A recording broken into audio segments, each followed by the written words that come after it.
Dr. Eric Kelly III and a host of phenomenal speakers from all around the globe for this 7-day virtual event that you don't want to miss. The mission of the Black Business Expo is to raise scholarship money from kids all the way from high school all the way from college. The Black Business Olympics is one of the largest Black business showcases in the world. It is an opportunity for businesses and companies to showcase their businesses globally. We are going to be giving away laptops up to $5,000 away to students. Again, I'm Olivia Appleberry, the founder of 2 Cents Finance and one of the speakers for the expo. I am so excited to see you there. For more info, go to www.blackbusinessexpousa.com or call 919-308-9090 and hope to see you there.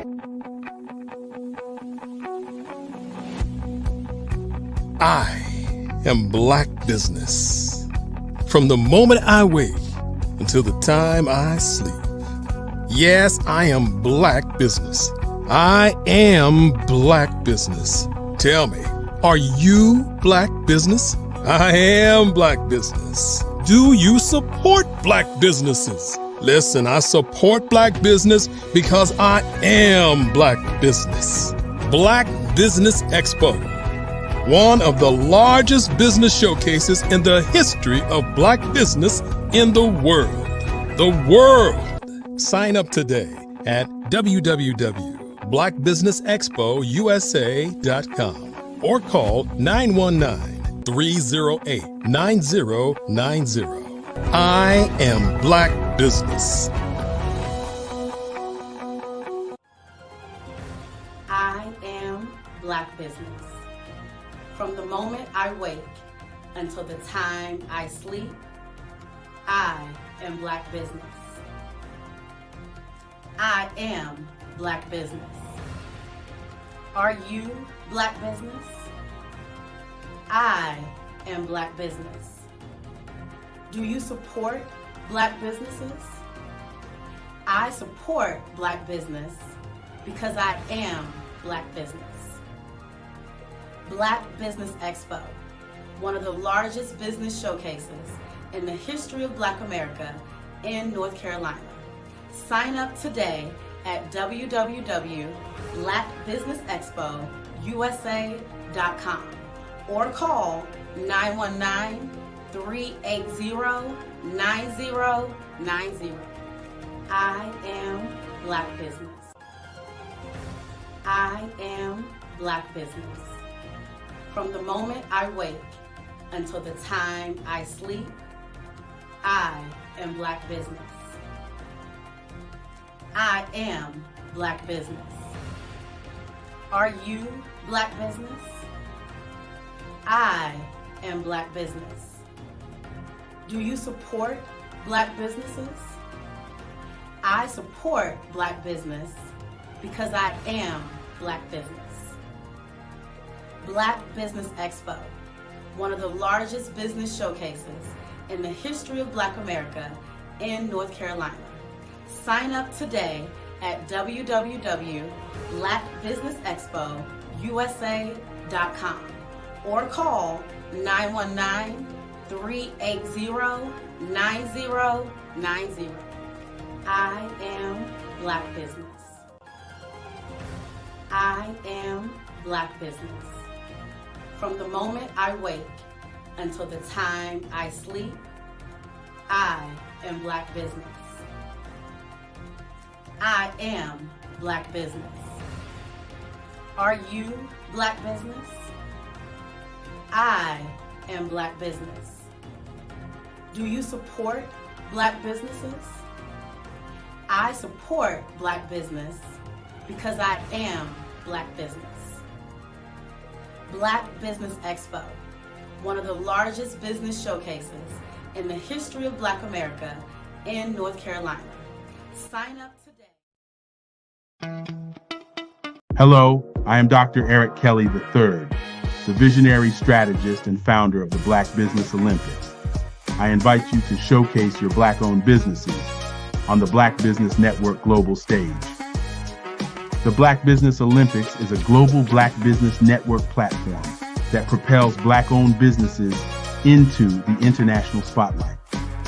By showcasing your business on the Black Business Olympics platform, you can reach a worldwide audience of potential customers, partners, and investors. You can also establish yourself as a thought leader and expert in your field, attract lucrative partnerships, and more speaking engagements. In addition, the Black Business Olympics platform provides a valuable opportunity to connect and collaborate with like-minded entrepreneurs and business professionals from around the world. This can lead to new business opportunities, ideas, and relationships. Finally, by sharing your story and expertise on the Black Business Olympics platform, you can inspire and empower others. This is a powerful way to make a positive impact on the world and leave a lasting legacy. If you are a Black-owned business owner, I encourage you to seize the opportunity to showcase your business on the Black Business Olympics platform. It is a once-in-a-lifetime opportunity to make an indelible mark on the world. Be one of the 1,000 visionary entrepreneurs who are changing students' lives, shaping industries, and leaving an unforgettable legacy for their families. Unleash your voice on our global stage and watch your business thrive. Black Business Olympics is one of the largest Black business showcases in the history of Black business in the world. Yes, the entire world. Just give me a call today at 919-308-9090.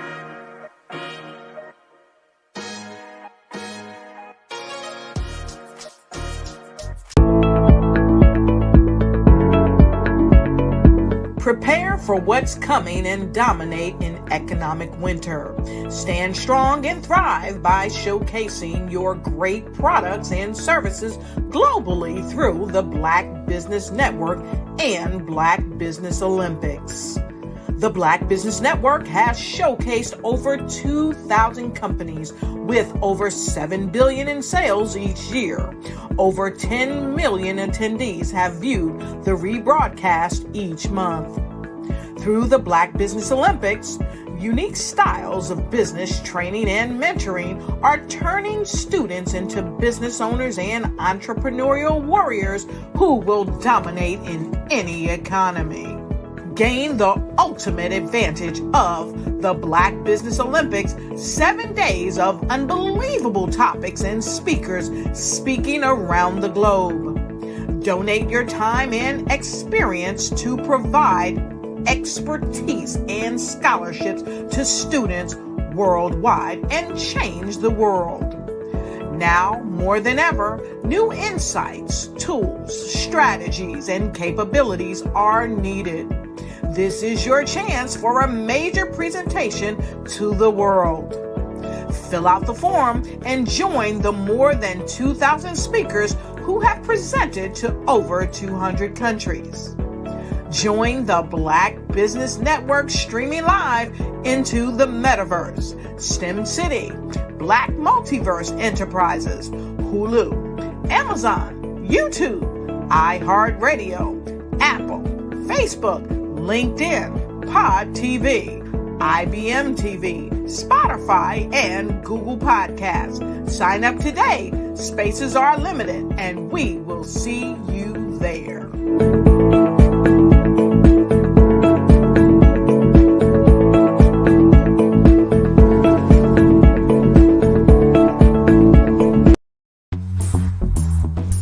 Attention all entrepreneurs and companies. Are you looking for reliable and efficient virtual assistants and back office support to help you manage your business tasks? Look no further than Superwoman Business Services.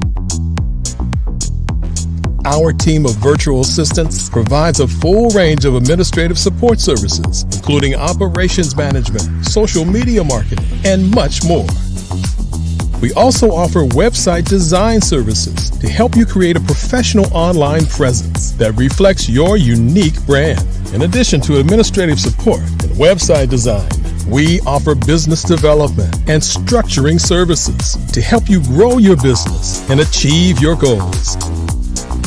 We'll work closely with you to identify areas of improvement and develop a customized plan to help you reach your full potential. At Superwoman Business Services, we understand that running a business can be overwhelming and time-consuming. That's why we're here to help you fly high and achieve success. Our virtual assistants are highly skilled, experienced, and dedicated to providing you with the support you need to thrive. Come fly with us and take your business to new heights. Let us help you become the superhero entrepreneur you are meant to be.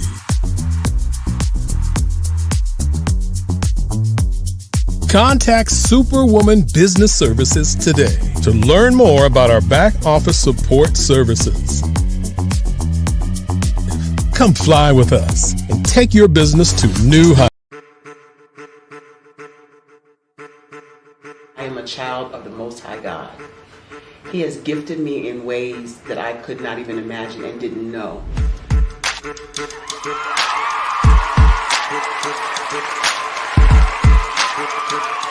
There was a time when I didn't know who I was. I listened to other people tell me who I should be, what I should do. I listened to people telling me that I should be a boutique owner, that I should be a construction manager, that I should be a laborer. Have you ever felt like you should do something else, be something else, go somewhere else, be wherever you wanted to be, and you felt like you were in a box? Anybody in the room? And you couldn't get out. Anybody in the room? And you kept trying to go and you couldn't get out. Anybody in the room? But let me tell you, you need to rock the box. Rock the box.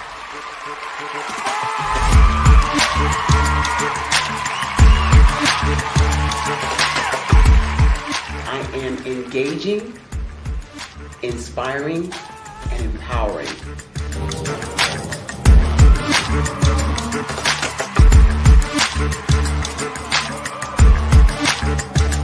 I would give you everything I know. Just by touching you, if I could, by osmosis, give you every single thing I've learned, I've gone through, I know I would. We know that's not possible, but as it is possible, I love to share information with people. Some of you out there, people have told you that you can't be, you can't have, you can't do. But I will tell you, like Kingston said, you can, you must, and you will. If it's to be, it's going to be me. You got to say it. If it's to be, it's going to be. If it's to be, it's going to be. If it's to be, it's going to be.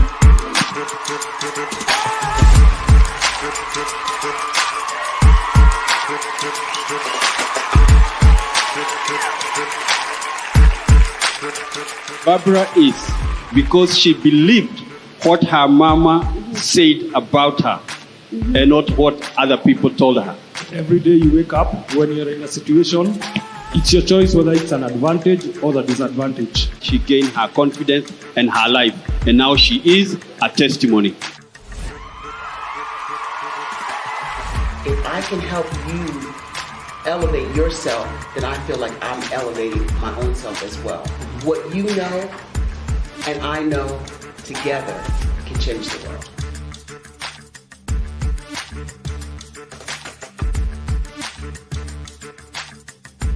Producers, directors, I met designers, and then everybody says, oh, this is my 6th year, and oh, this is my 4th year.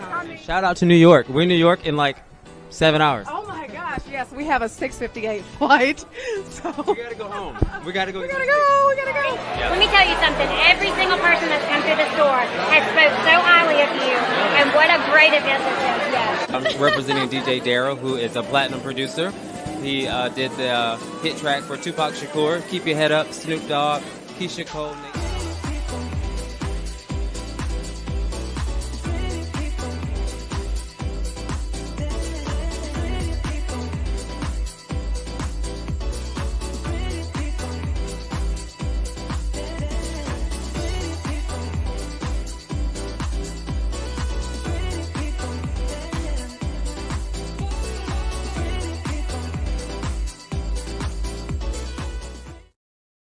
I'm Ramon Ray, founder of Smart Hustle Magazine and smallbiztechnology.com.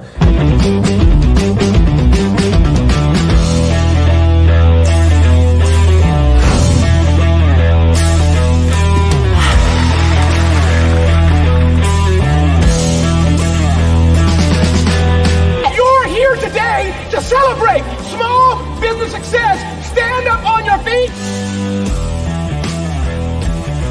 You rocked the house. Hey, thank you. It was amazing. Didn't we learn?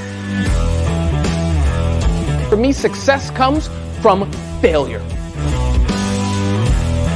One thing not to do is shake somebody's hand like this.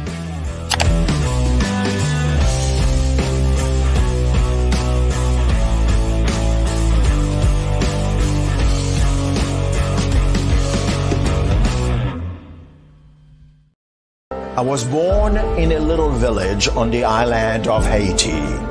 Many deadly diseases pounded me. It is as if they were on a mission to end my existence on this earth. I refused to give up. In 1983, I left Haiti and came to the United States of America. And I came with $5, 2 shirts. I didn't speak any English. I came to Atlanta. I got a job. I was a doorman. I was a doorman with a dream. What I used to come on stage. I'd rehearse this moment that I'm standing in front of you. That's the power of a dream. Maybe today is the day you begin acting as if you already have it. And then step out with full force. Take a risk. No condition is permanent. Don't let your situation distract you. You are chosen. You are called. You are born for a purpose in this life.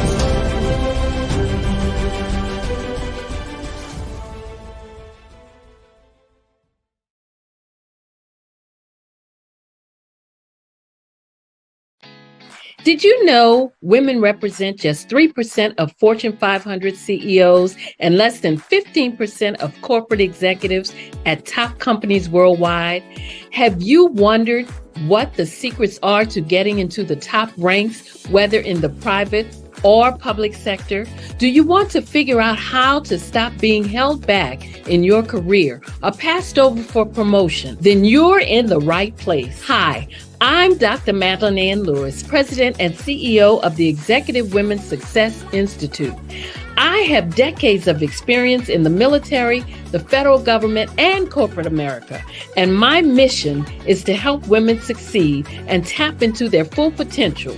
I want to reach 1 million+ women around the world to become the leaders they are meant to be. So if you want to move into a management or executive level position, or maybe you are a female veteran transitioning out of the military into business entrepreneurship, then reach out to the Executive Women's Success Institute at 301-693-3284. Let us get you on the fast track to success.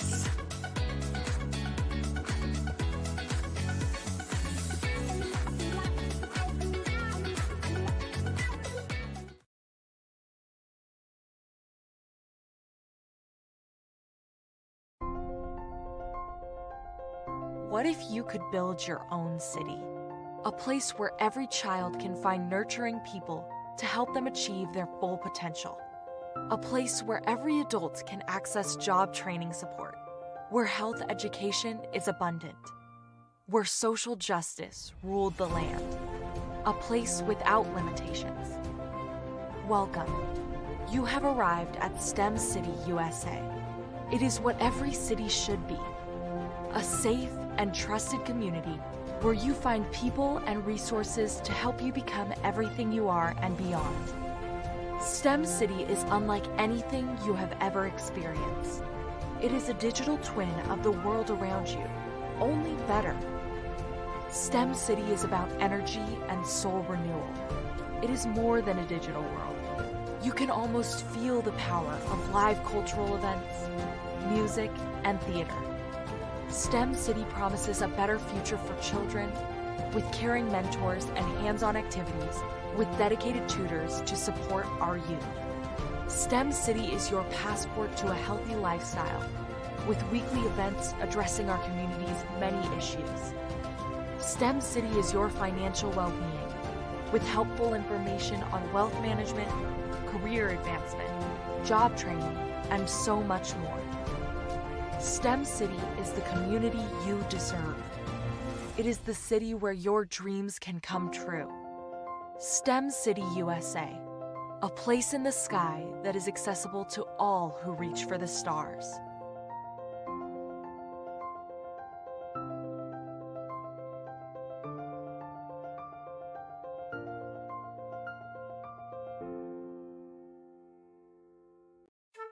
This is Dr. Arnold T. Petsworth. He's the owner of Petsworth Vet World. Business was steady, but then an influx of new four-legged friends changed everything. Dr. Petsworth welcomed these new patients. The only problem, more appointments, meant he needed more space. That's when Dr. Petsworth turned to his American Express business card, which offers flexible spending limits that adapt with his business.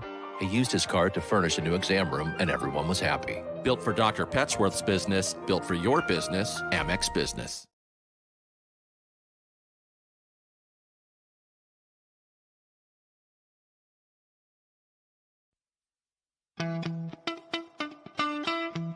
How many times have you been asked to help someone you didn't even know? A student, a business entrepreneur?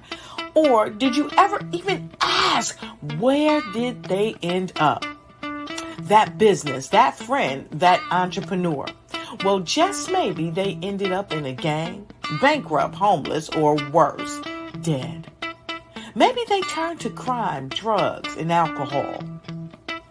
Did you ever wonder? Did you destroy their dream, or was your life always so easy? At the Black Business Olympics, we started a movement to help students complete. Give them hope and foster success. Help them to leave their dreams of providing laptops and The Black Business Expo is changing my life. This year, they are giving away laptops and even $5,000 in cash to students just like me. I'm Alexis, and I want to go to college to fulfill my dream of becoming an entrepreneur. Help the Black Business Expo going to www.blackbusinessexpousa.com and also becoming a vendor, a sponsor, or donating.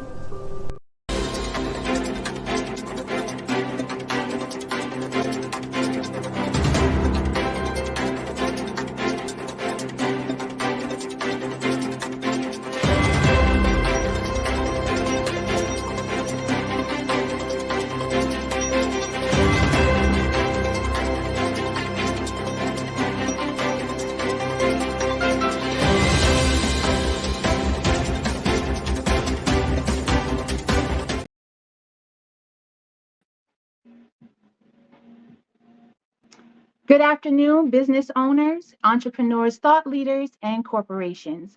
Welcome to the Black Business Network. My name is Erica Jo Robinson, and I'm your business moderator for this afternoon on the Black Business Network. The Black Business Network is a 24-hour business network showcasing Black businesses, Black business owners, entrepreneurs, and thought leaders worldwide.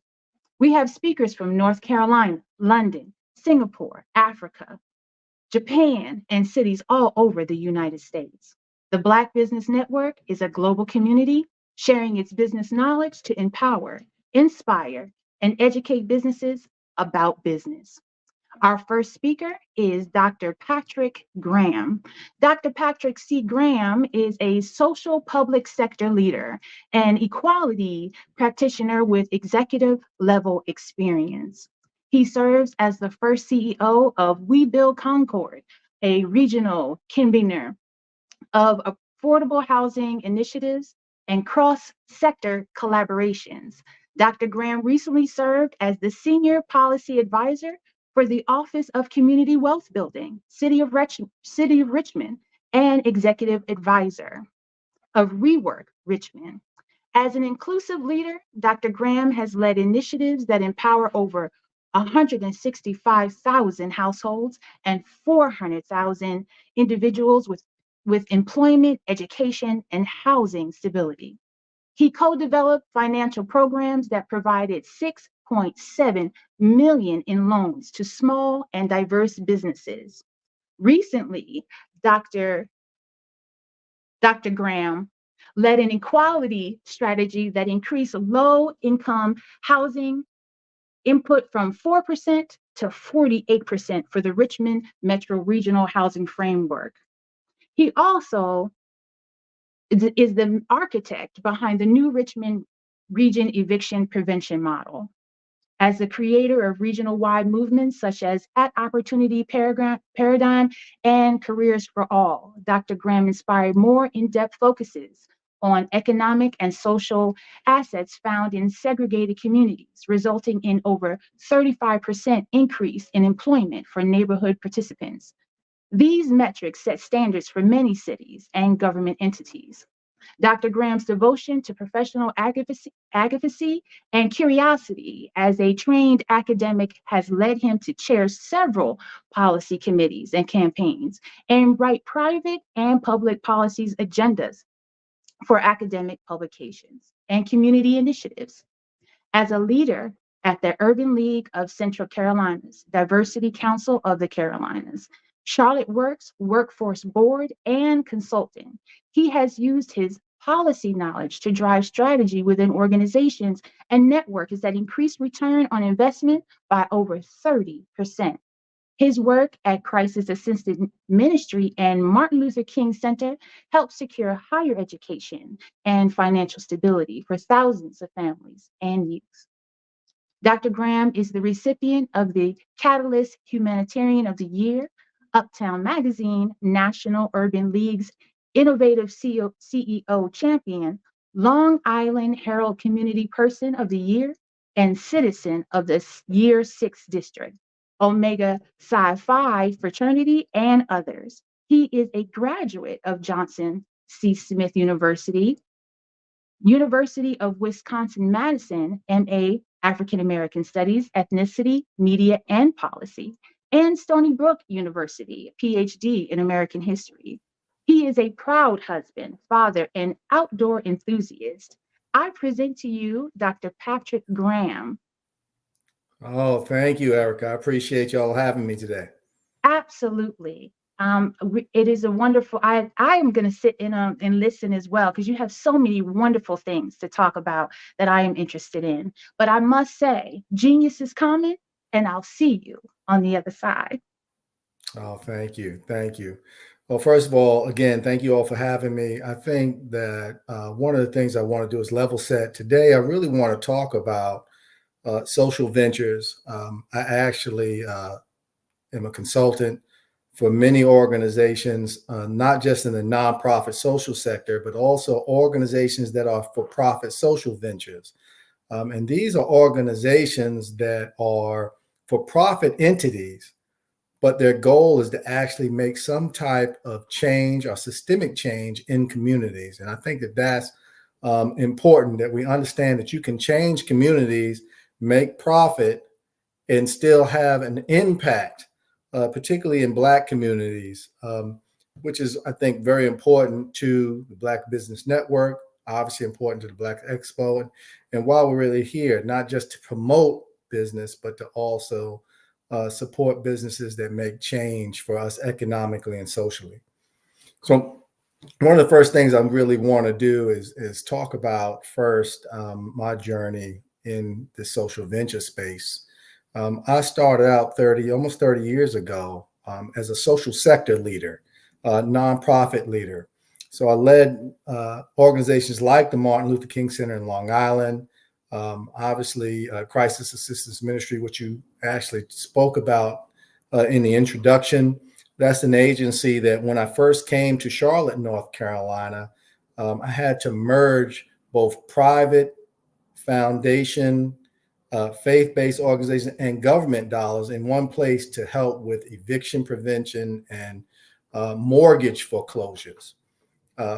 Went on to become the president and CEO of the Urban League of Central Carolinas, designed a bank with a partner called the Bank of the Urban League of Central Carolinas, and main focus was to provide Black businesses and Black homeowners with loans that were at low interest rates, so that they could actually thrive. And within a year and a half period, 2 years actually, we were able to get $6.7 million out of that small urban league affiliate into the community.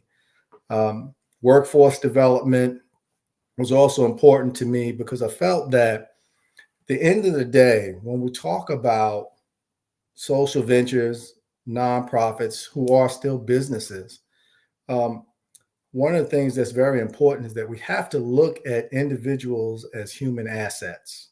And in Black communities, we rarely do that. We look at Black communities as something that need to be fixed. Reality is that they're actually human assets that are very important for our economic stability going forward. By the year 2044, we know that the majority of talent is going to come from Black communities as well as from brown communities. And so there's no way really around this issue. We have to, as a country, not just Black folks, but others, really have to invest in this talent. And so one of the things that I've done also with the Careers for All platform with the Workforce Board here in Charlotte is really wanting to segregated communities, brought business in for actual training and linkages to jobs, but also entrepreneurial opportunities. And I think that that's still very important to me. Today, I sit as the CEO of We Build Concord and also of Patrick Graham, PhD LLC. And my main focus now is to get social ventures more in the space of housing. I really want to see more of us, business-wise, as well as nonprofit, social sector, and particularly social ventures. I would like to see more of us in the housing space. Nationally, white households, percentage-wise, there's over 75% of them who actually own their homes. But for African Americans, that's around 45%. And the reality is that over the 20th century and well into the beginning of the 21st century, we noticed that it's housing is the one thing that actually still accounts for most of our gains. Technology and others ebb and flow, but one thing is for sure is that land, property, they don't replicate themselves. We only can transform them. And so I would like to see more of us in this space. And so as the CEO of We Build Concord, the first thing I was asked to do, as I've done with other entities, was to come in and give a strategic plan and vision to that organization. And so that people don't know that We Build Concord is actually the lead affordable housing developer for Cabarrus County, which is a county right outside of Charlotte. That county happens to be the third fastest growing county in North Carolina, but Concord itself, or the city, is the fastest growing city in North Carolina and tied for the 8th fastest growing city in our nation for its size. And so one of the things that they realized very quickly is that they had all of this industry coming in, new jobs, Lilly, Red Bull, other organizations that were having large impacts on jobs, Amazon. But what they didn't have is a housing platform that allowed workers to actually live there. And if you're an employer, you want most of your employees to live very close to where you are. So the first thing I had to do was actually come in and develop a strategic vision and plan for how Concord and the rest of Cabarrus actually was going to implement housing. And one of the things that I realized very quickly is that I had to actually train businesses and organizations to think of themselves as social ventures in this fight, but also teach them how to access resources that would not only benefit community, but still allow them to make earnings. And I'll give you a perfect example. One construction company, she's a Black construction company that's part of now our portfolio, is actually within a year and a half has over $10 million in contracts with us. That shows you that when you have the right sort of philanthropic mind combined with your business, which a social venture is, it can allow you to take advantage of opportunities that not only increase your bottom line, but at the end of the day also make some systemic impact. And so housing is very important to me right now in this whole social venture development. So let me just talk briefly about how it works. One is that I actually meet with organizations, particularly for-profit organizations, or those who are looking to develop new companies. And I first ask them, what is the actual issue that they're addressing? Because we normally think of addressing issues in products.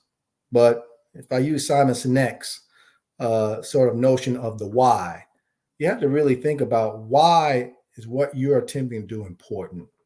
What is its larger impact in our society and in our culture? What is it that you're trying to actually overall accomplish outside of actually making dollars, right? Because you can't advertise, I'm trying to make money. You have to advertise and promote how you're making change.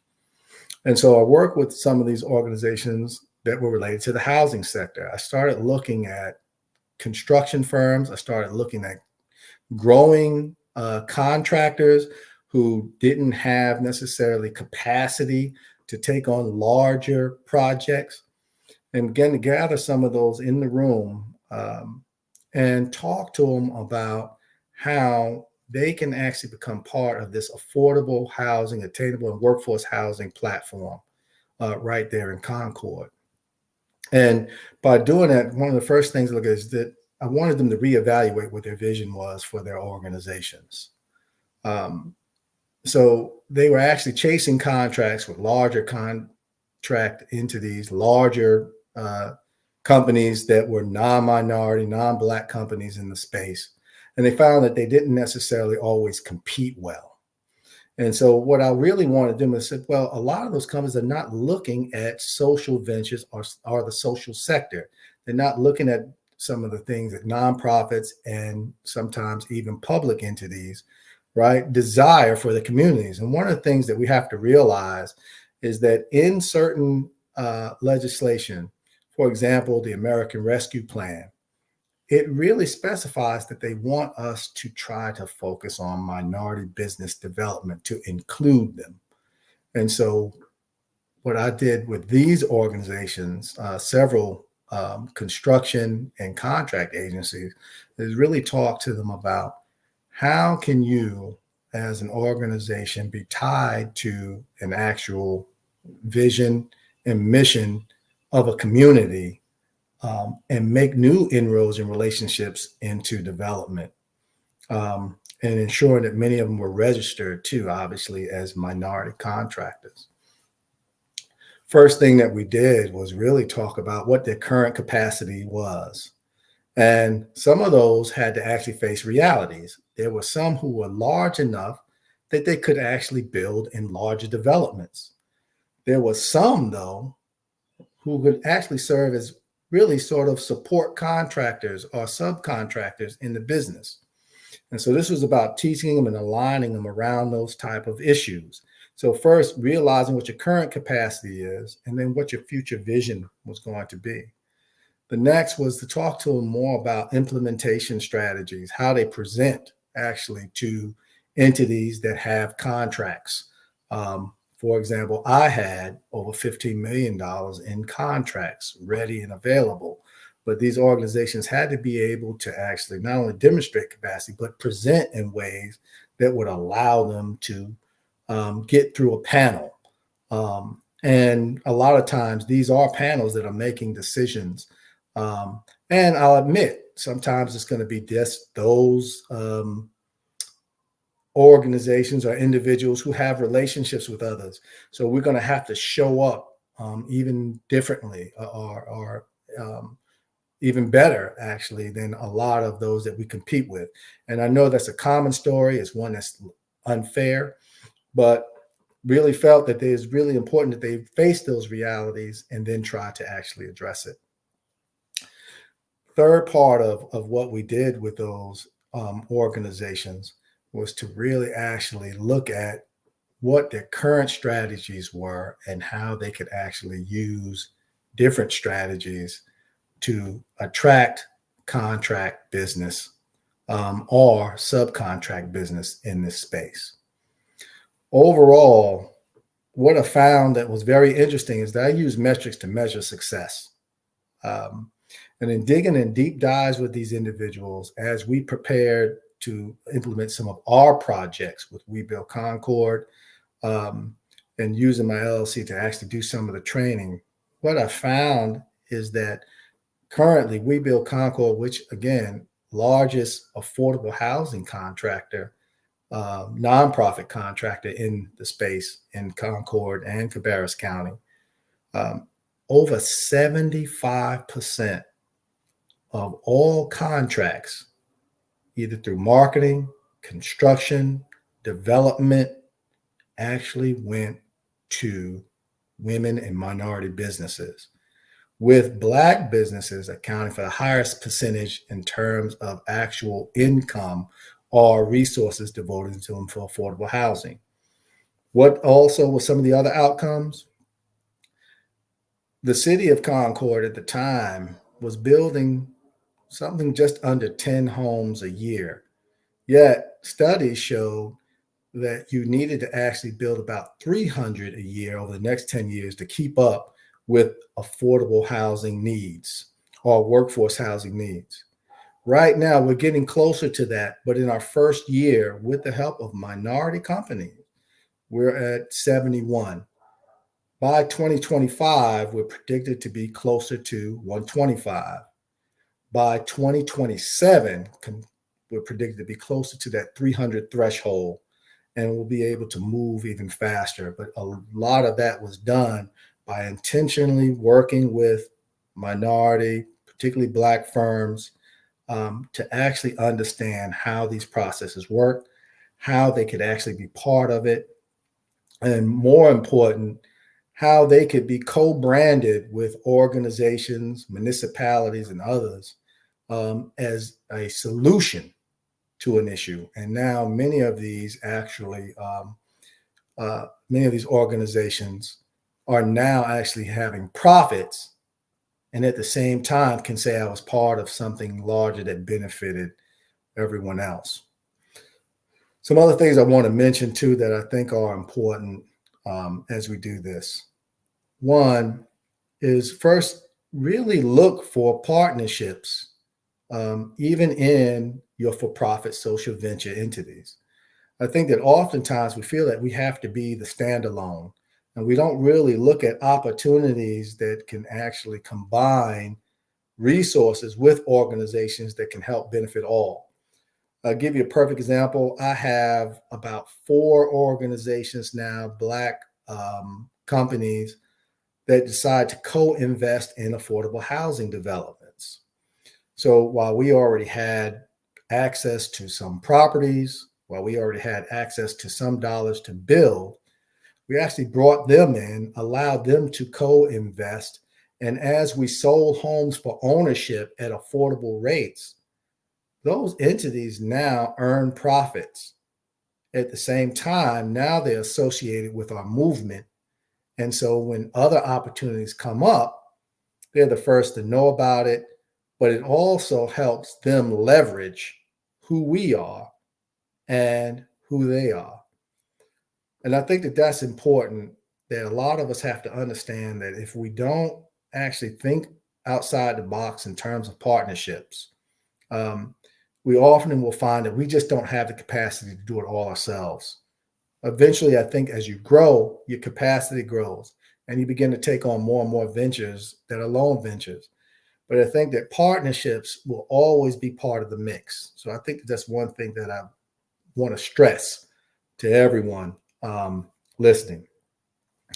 2 is to put egos aside and think long-term vision. What I was also dealing with a lot of the businesses that we incorporated into our strategy is they were so focused just on their own brand that at times it didn't allow them to see a larger picture that could actually build longevity. And so part of what I had to do with a lot of these organizations is really retrain their thinking and mindset around what is a short-term victory versus what are larger long-term victories. And I realized too that one of the issues that they faced and why they were so short-term in their thinking is that often they were living hand to mouth. So capacity. So really being able to link them with financial resources, others that could get them through storms. And I even at times changed some of our accounting policies just to accommodate them. And I realized that those of us who are in positions to do that, we have to really think about, as a side note, really think about how we can actually change access. So with some of these organizations, it meant that instead of them doing an N30 with us, is that I set up ways to do N10s for them so that way they could actually get paid quicker, have access to capital. And this is not something that can always happen because I had to let them know too that not everyone is going to change their accounting procedures for you. But it was a way also to demonstrate too that I was with them. So they began to have some faith in what we were doing and trying to do in terms of developing affordable housing in these communities. The other thing is that, again, getting past that notion of just your brand, but really being part of some larger collective, actually began to benefit many of them. So some of the larger Black firms began to actually include more of the smaller Black firms in their pipeline. So when it came time to do horizontal construction or vertical construction, you started to see more Black faces at sites, which I hadn't seen before, even from Black firms. When they subcontract out, a lot of times it was still those who just win these bids. And we really look for responsible bids when we do it, but also trying to get people from those communities. The other things that we did is we implemented what we call a priority level for both contractors as well as for residents.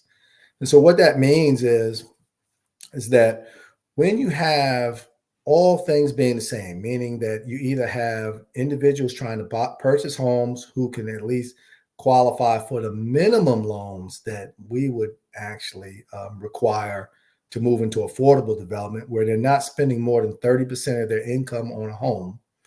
And when we were looking at contractors who were actually from communities or actually had close ties to a community, we set up priority levels that allowed us to actually give them an advantage if all things were equal against others.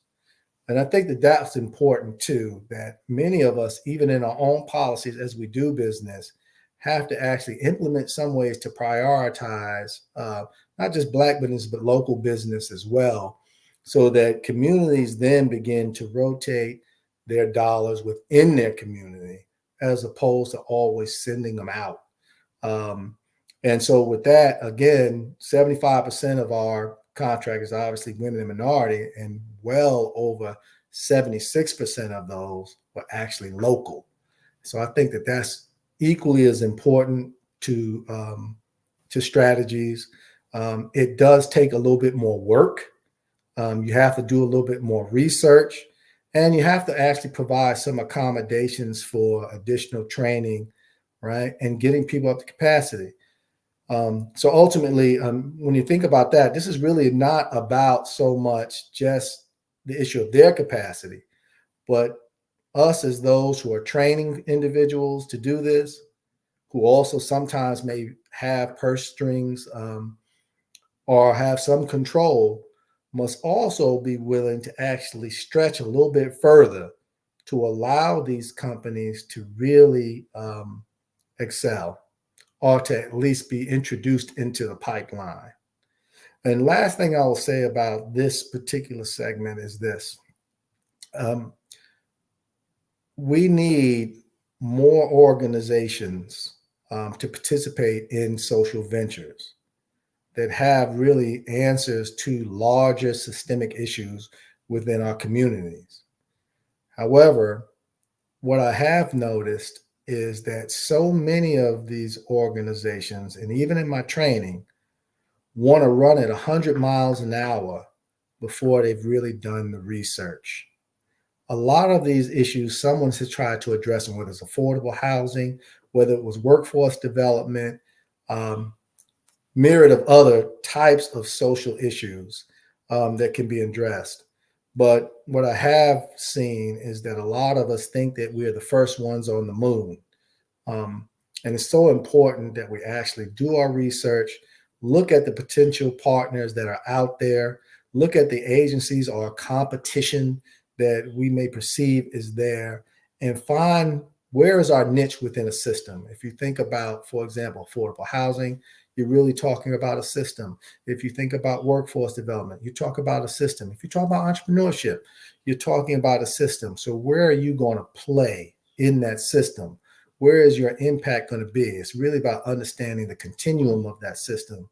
And I think that a lot of times as organizations, we don't see ourselves as part of a system. We just see us addressing some immediate need. And the reality is that needs change, but systems progress forward. Even if as they morph, they basically, in many ways, stay the same. Our history has taught us that.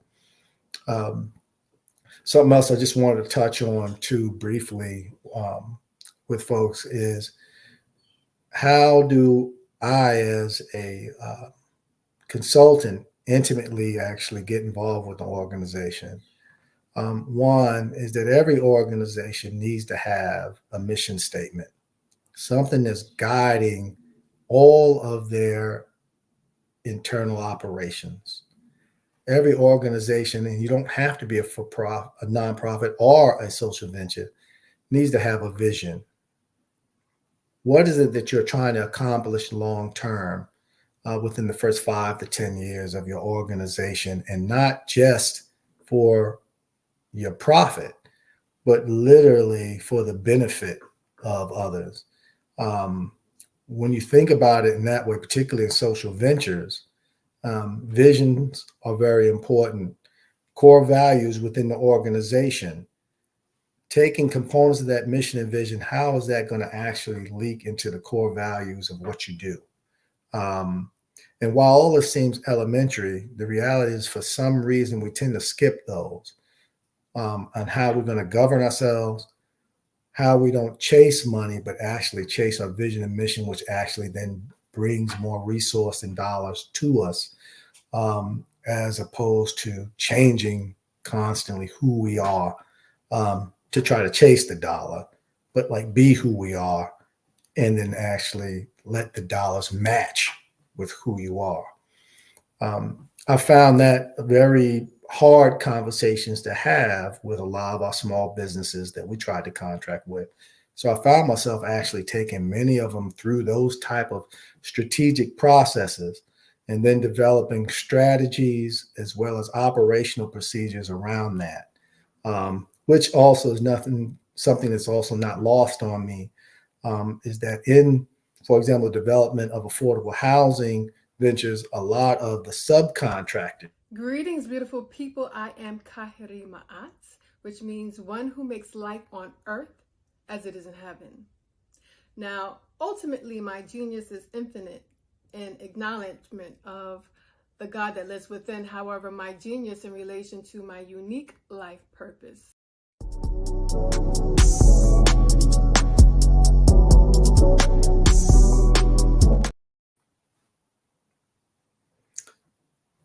So again, I think that one of the things, again, that I think is important is really understand how to operationalize that vision and how to actually be true to who you are, who your organization is, and what it represents.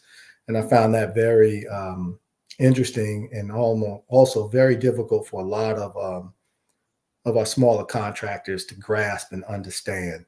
They thought that, I became a plumber, I could just become a plumbing agency and I just go out and tell people about my service. but not understanding that they were actually part of a larger system, as well as understanding how they had to have vision, mission, and had to have core values behind their business that guided all of their business decisions. And when you find that you do that, others actually notice how that alignment occurs. It also makes marketing, branding, and other things a lot easier going forward. Other thing I'll say too is to make sure that in the smaller business space that you're looking for other organizations too that actually can help you with the things that you're not good at, whether that's on the accounting side, whether that's on the branding and marketing side. And this is something that we had to really work with a lot of our subcontractors and others on. So let me just talk about results overall. We built Concord when we started it, and we were looking at trying to develop affordable housing, but also looking at how we can inspire more economic development as well as minority participation in what we do. Here's the results. Year and a half of literal operational existence, went from around $1.2 million in contracts to start off a lot of these ventures now to over 15 million. So we've grown obviously almost 6-7 fold since we started.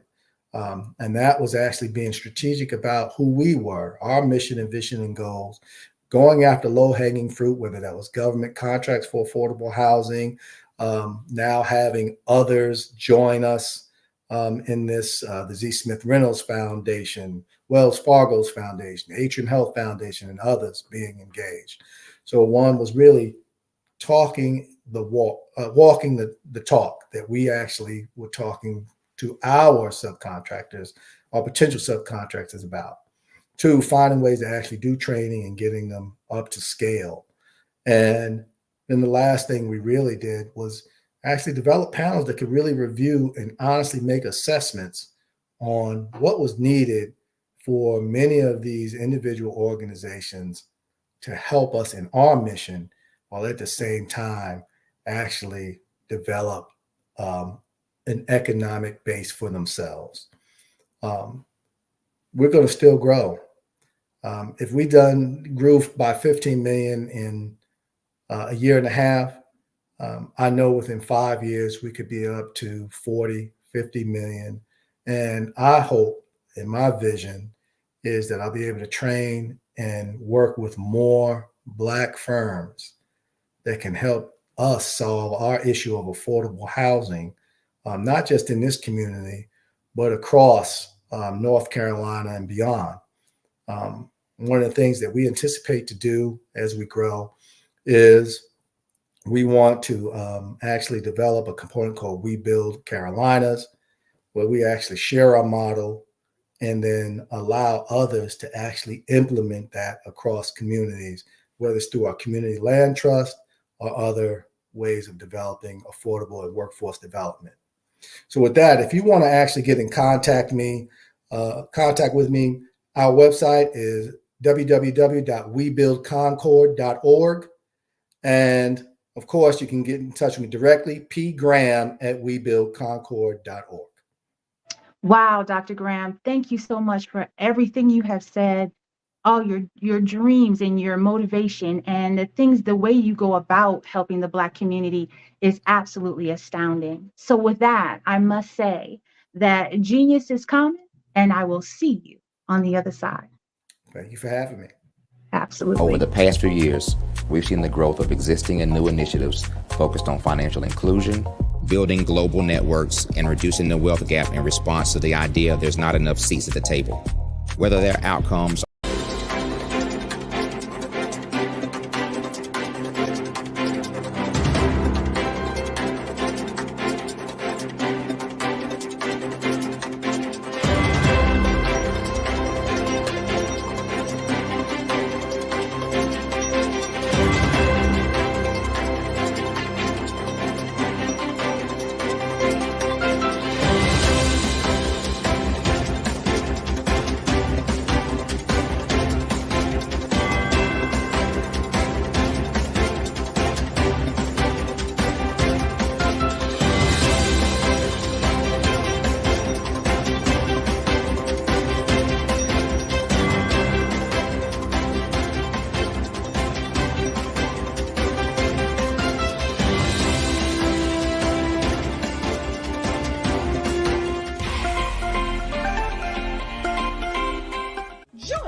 Dr. Eric Kelly III, and a host of phenomenal speakers from all around the globe for this 7-day virtual event that you don't want to miss. The mission of the Black Business Expo is to raise scholarship money from kids all the way from high school all the way from college. The Black Business Olympics is one of the largest Black business showcases in the world. It is an opportunity for businesses and companies to showcase their businesses globally.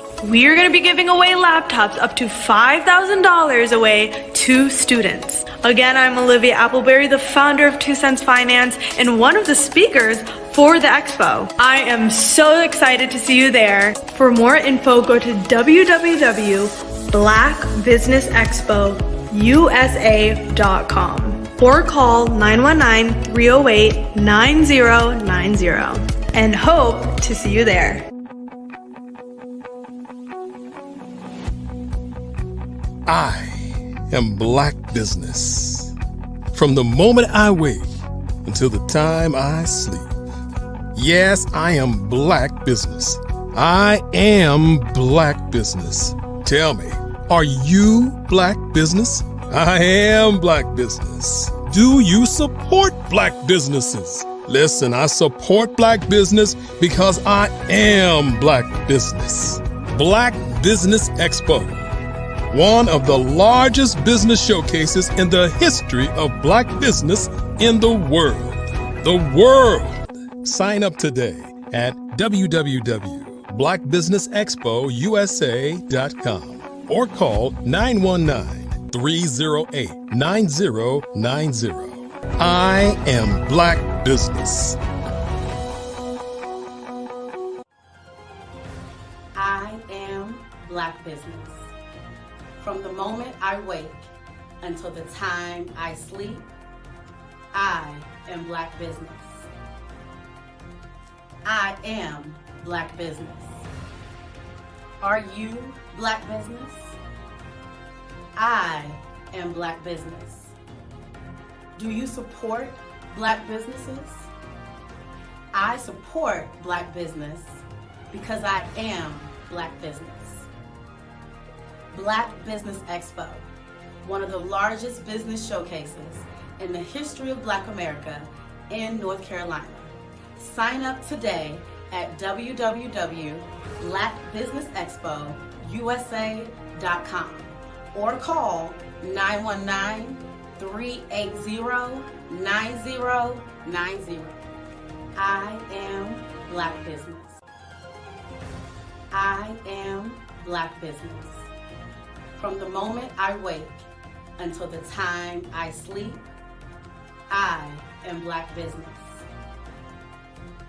I am Black Business. Are you Black Business? I am Black Business. Do you support Black businesses? I support Black business because I am Black Business. Black Business Expo, one of the largest business showcases in the history of Black America in North Carolina. Sign up today at www.blackbusinessexpousa.com or call 919-380-9090. I am Black Business. I am Black Business. From the moment I wake until the time I sleep, I am Black Business. I am Black Business. Are you Black Business? I am Black Business. Do you support Black businesses? I support Black business because I am Black Business. Black Business Expo, one of the largest business showcases in the history of Black America in North Carolina. Sign up today. How many times have you been asked to help someone you didn't even know? A student, a business entrepreneur? Or did you ever even ask, where did they end up? that business, that friend, that entrepreneur. Well, just maybe they ended up in a gang, bankrupt, homeless, or worse, dead. Maybe they turned to crime, drugs, and alcohol. Did you ever wonder? Did you destroy their dream, or was your life always so easy? At the Black Business Olympics, we started a movement to help students complete. Give them hope and foster success. Help them to leave their dreams of providing laptops, computers, and up to $5,000 in scholarship funds. Today, we ask you to help a student, a business owner, or an entrepreneur to realize their dream by sponsoring them, supporting them, and buying from them. Consider this. With $1.6 trillion in our Black community, we only ask for a small donation for our students, our businesses, and our entrepreneurs. And you can change a life today. So I ask you, what are you going to do? Sit on the sideline and watch our students in high school be losers, miss out on their dreams from lack of resources? Or are you going to donate to the movement and change their future and yours as well? Give us a call today at 919-308-9090. Change their life by investing with action to the Black Business Olympic Fund. The Black Business Olympics, one of the largest business showcases of Black business in the history of the world.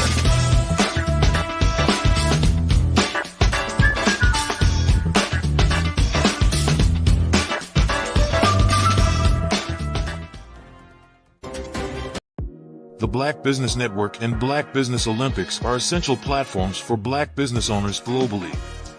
They provide the tools and support you need to succeed in today's competitive marketplace. Join us today as we collaborate together with businesses from around the world to support our children, students, and young future entrepreneurs, Black businesses and corporations. We raise funds for students going to college and young entrepreneurs who are aspiring to be business owners, and we invite you to be a contributor today. Visit the website www.blackbusinessexpousa.com to connect with and learn more about how the Black Business Network and Black Business Olympics can help you not only share your amazing business story to businesses, but also serve future generations. Hello, my name is David Jones, CEO and co-founder of the Hello LLC, where we help businesses build a culture, brand and experience, and leverage technology to pivot into Web3. Join the Black Business Network streaming live into Roku, Metaverse, STEM City, Black Multiverse Enterprises, Hulu, YouTube, iHeartRadio, Apple, Facebook, LinkedIn, Spotify, Twitch, and Google Podcasts. Tune in, turn on, and let's thrive.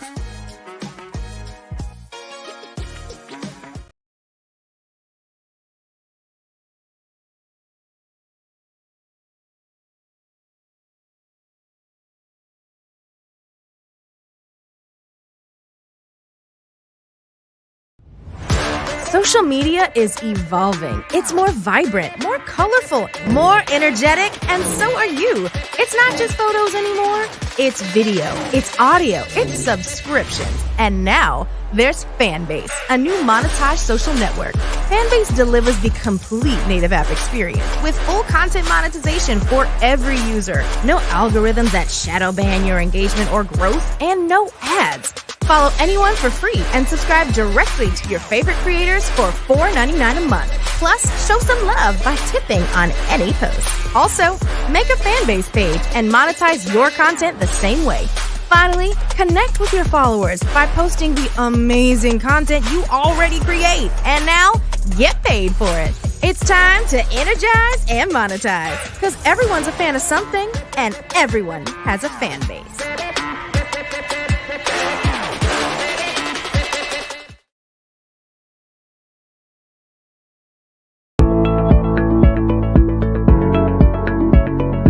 Prepare for what's coming and dominate in economic winter. Stand strong and thrive by showcasing your great products and services globally through the Black Business Network and Black Business Olympics. The Black Business Network has showcased over 2,000 companies with over $7 billion in sales each year. Over 10 million attendees have viewed the rebroadcast each month. Through the Black Business Olympics, unique styles of business training and mentoring are turning students into business owners and entrepreneurial warriors who will dominate in any economy.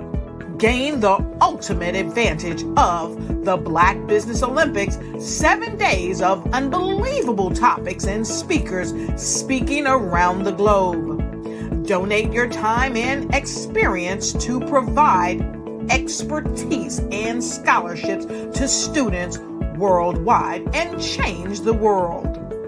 Now, more than ever, new insights, tools, strategies, and capabilities are needed. This is your chance for a major presentation to the world. Fill out the form and join the more than 2,000 speakers who have presented to over 200 countries.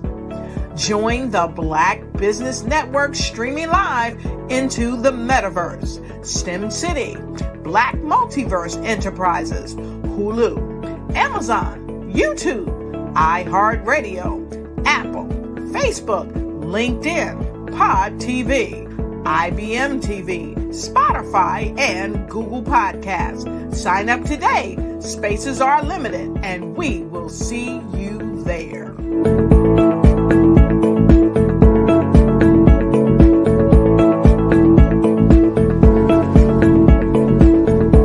Are you a forward-thinking entrepreneur or business owner? The world is changing faster than ever, and it's time to pivot and adapt to the future. Hello LLC is here to help you do just that. Hello stands for helping enterprises leverage leading-edge optimizations. Our innovative solutions can streamline operations, reduce overhead costs, and give you a competitive edge in a market projected to reach $5 trillion by 2030. By pivoting to the metaverse, businesses can tap into a rapidly growing market that is projected to be a significant part of daily life for 25% of Americans by 2026. As a full digital metaverse agency, the Hello LLC can help you create custom solutions to streamline operations, increase productivity, reduce costs, and drive brand recognition. Why should you pivot to the metaverse with the Hello LLC? By leveraging cutting-edge technology, you can provide immersive experiences for your customers, expand your global reach, and unlock new revenue streams. Contact us today to make the pivot.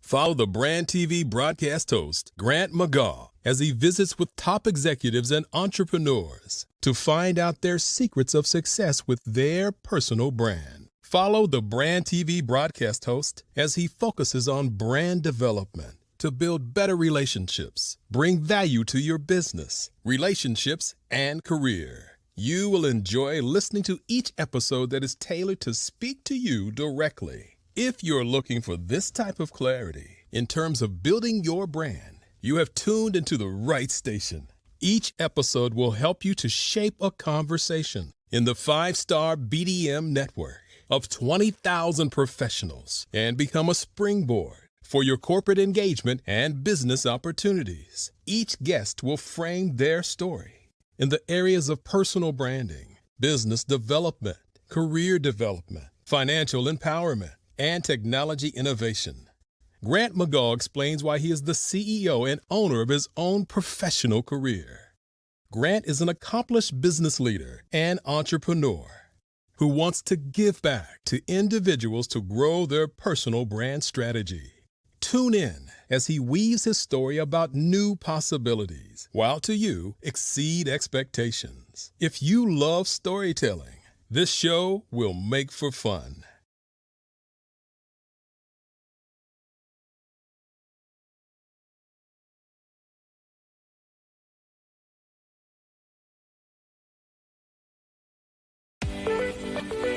You are in the right place at the right time.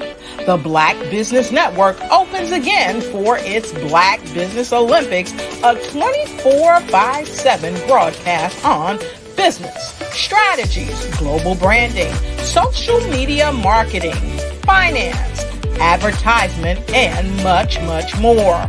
Featuring the top, most powerful entrepreneurs and speakers and thought leaders from all around the world as they gather together for this phenomenal event. Join the Black Business Network streaming live into the metaverse, STEM City, USA, Black Multiverse, Pod TV, Roku, Hulu, iHeartRadio, Apple TV, YouTube, TikTok, Instagram, Google Podcasts, Facebook, LinkedIn, IBM TV, Spotify, and Twitch. Tune in today and be a part of this amazing movement. The Black Business Olympics welcomes you.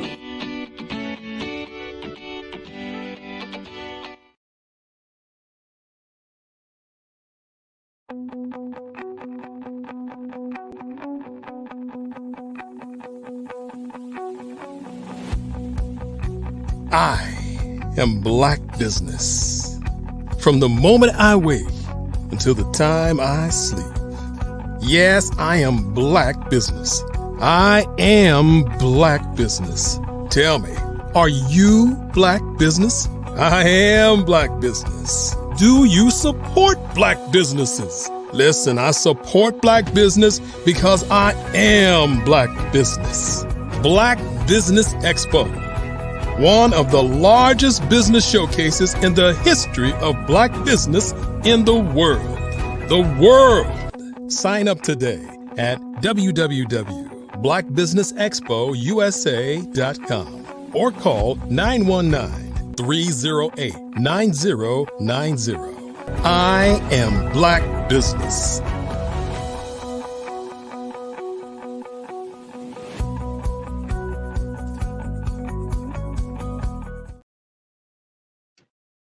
Good afternoon, business owners, entrepreneurs, thought leaders, and corporations.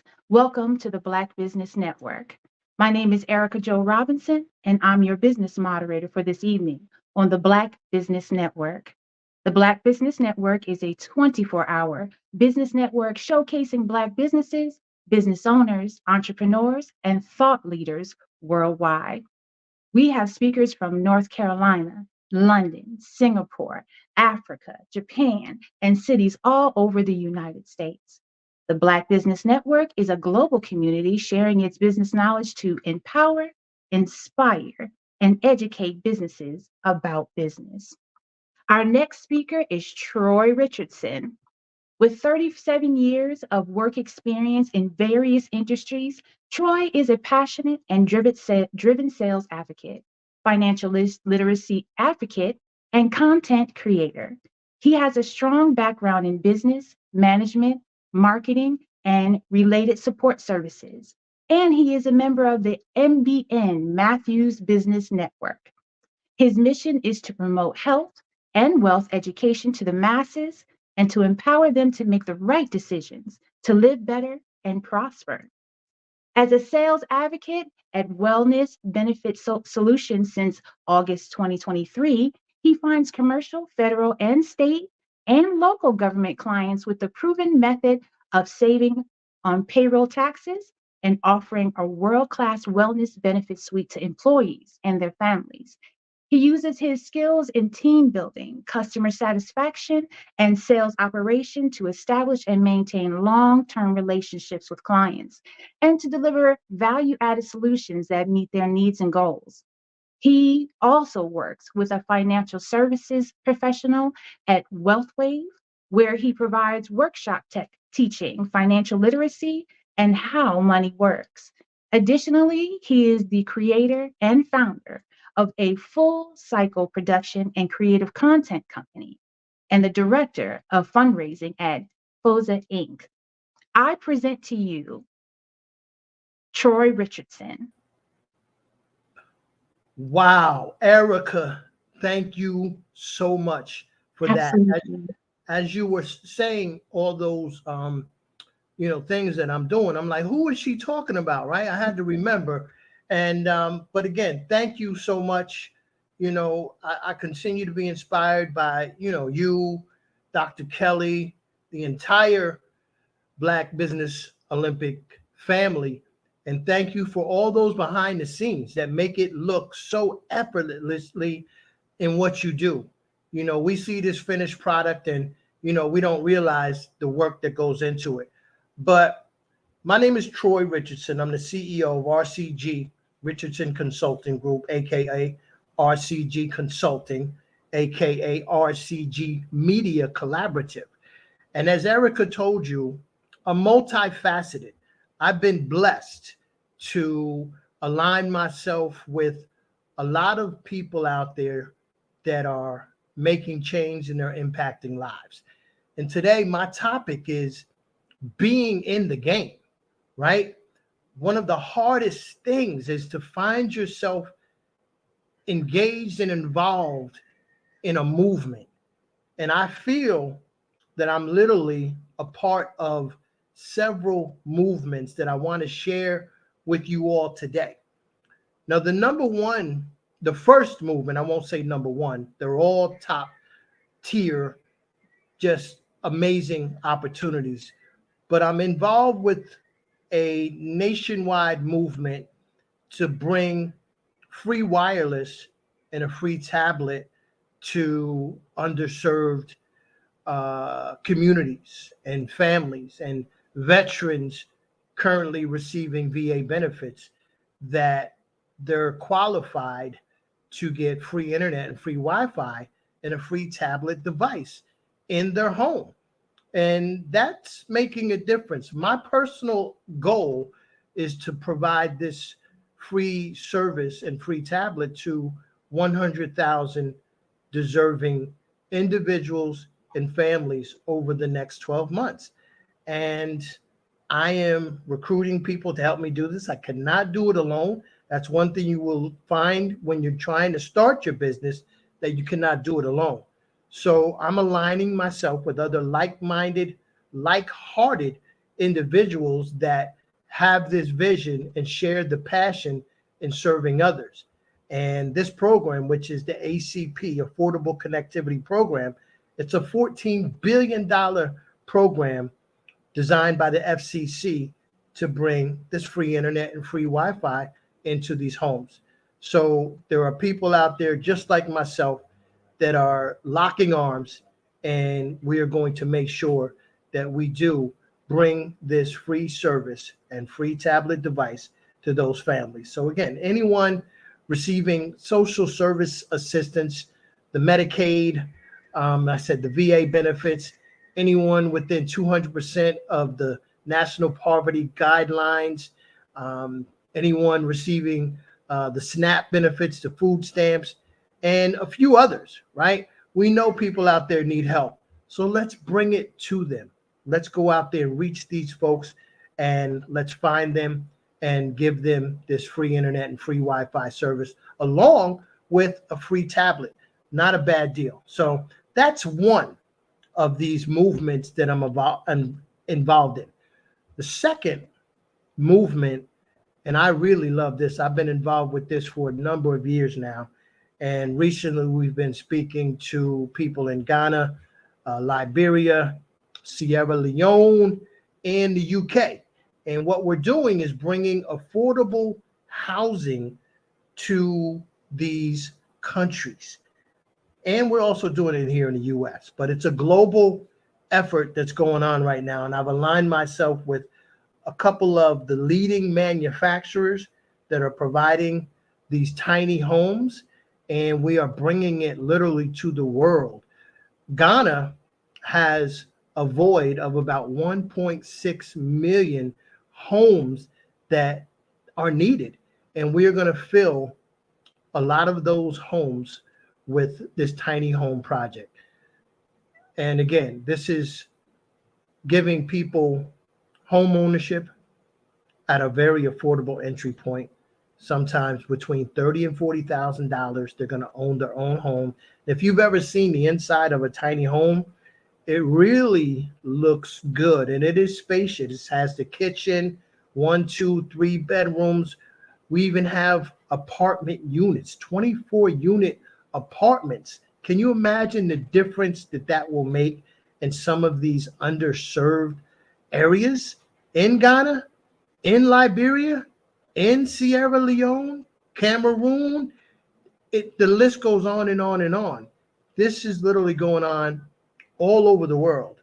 And again, I'm so excited and honored and privileged to be able to bring this to not only global communities, but communities right here in the U.S. I just spoke with a local councilwoman in her office this week that is very interested in bringing these tiny homes to the Prince George's County, Maryland area. So just excited what's happening with this movement. Another movement that I want to touch on is the entertainment industry, right? And as many of you know, that I do have a media company, and we have finished the script, the marketing deck. We've done all the marketing that we have to do for this initial television drama series, which my goal is to attach this drama series to various nonprofits. And I want them to grow with this series. We also want to tap into networks such as the Black Business Olympics to help us market the series and everything that goes into running a television series. We want to tap into untapped talent.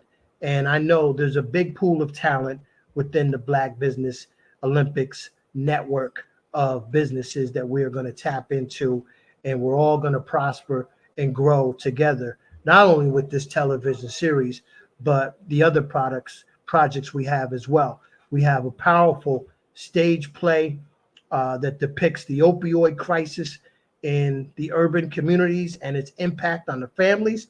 That is going to be phenomenal. So that's going to be another opportunity for businesses to tap into the ancillary services that are going to be needed, and especially as this stage play makes its rounds from various cities to various cities. So we're very excited about the media company and what we're doing, and I just want to thank a couple of my good friends, actors and directors, Mr. Bill Duke, and the executive director for the NICU DC television series project, Mr. Gilbert Glenn Brown.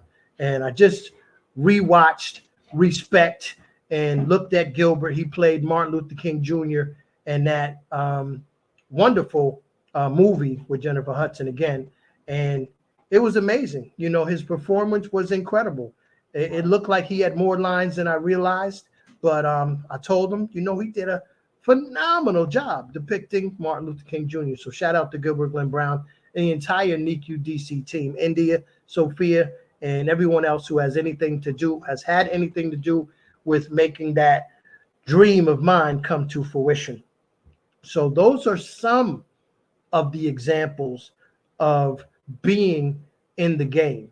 Now, this next one, this is for my business owners, right? And those especially that have W-2 employees, 30-hour week minimum W-2 employees, at least 2 W-2 employees.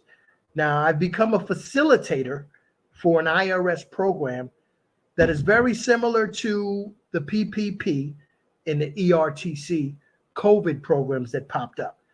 The big difference with this one is that it's been around since 2013, that nobody knows about it. You don't need to provide any financials, none. No requirements for time in business. You could start yesterday, doesn't matter. The only requirement is that you have at least 2 W-2 30-hour employees. And the IRS designed this program to give tax leniency and up to a 30% decrease in your workman's comp rate. It's incredible. The average savings per employee is about $500 annually. So if you have 10 employees, that's $5,000 that you could potentially save. And there's no net cost involved. Only thing you have to do is get enrolled. So for those businesses out there that are, looking for extra funding to do, maybe something as little as office supplies, right? Maybe there's a program that you had to stop because you did not have the revenue coming in, but the IRS designed this program to give you a break. So let me help you take that break, get that break.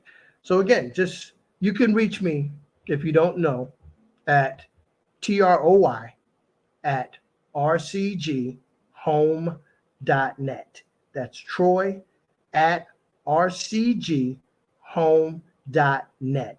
And my worldwide telephone number, WhatsApp, is 202-517-4922. So the only way we're going to make a significant change, as the Black Business Olympics is doing, the Black Business Expo USA, this phenomenal, incredible family is doing, is to lock arms and tap into each other, right? This is how we're going to make that global difference, where we share not only best practices, we share ideas, we share business principles, theories, things that are working, and we share them. So many times people want to hold on to what they have for fear of somebody taking it. But trust me, 9 times out of 10, you did not create it. Somebody else created it and you're just using it. So why not pay it forward and help someone else? Because usually when you help someone else, it ends up helping you. So no more egos. It's all about we goals, right? And feel free to use that. Several people have. It's not about the egos. It is definitely about the we goes, because as one goes, we all go. And that's the way we're going to go into the future, and we're going to prosper, and we're going to decrease crime. We're going to decrease poverty. We're going to decrease homelessness. We're going to decrease hunger. And it's all going to be about the increase. This is my purpose. In the honor of my late mother, Dorothy Gray Richardson, I'm serving others, because I know as I serve, then I'm going to prosper. I will be rewarded. That's how it works. So again, I'm honored and definitely privileged to be a part of this family. But there is one other program that I want to introduce the world to. And this is an organization that I've had the pleasure of being affiliated with for about 6 years now. And this organization, they're known as the most researched nutritional food product in the world. They literally are.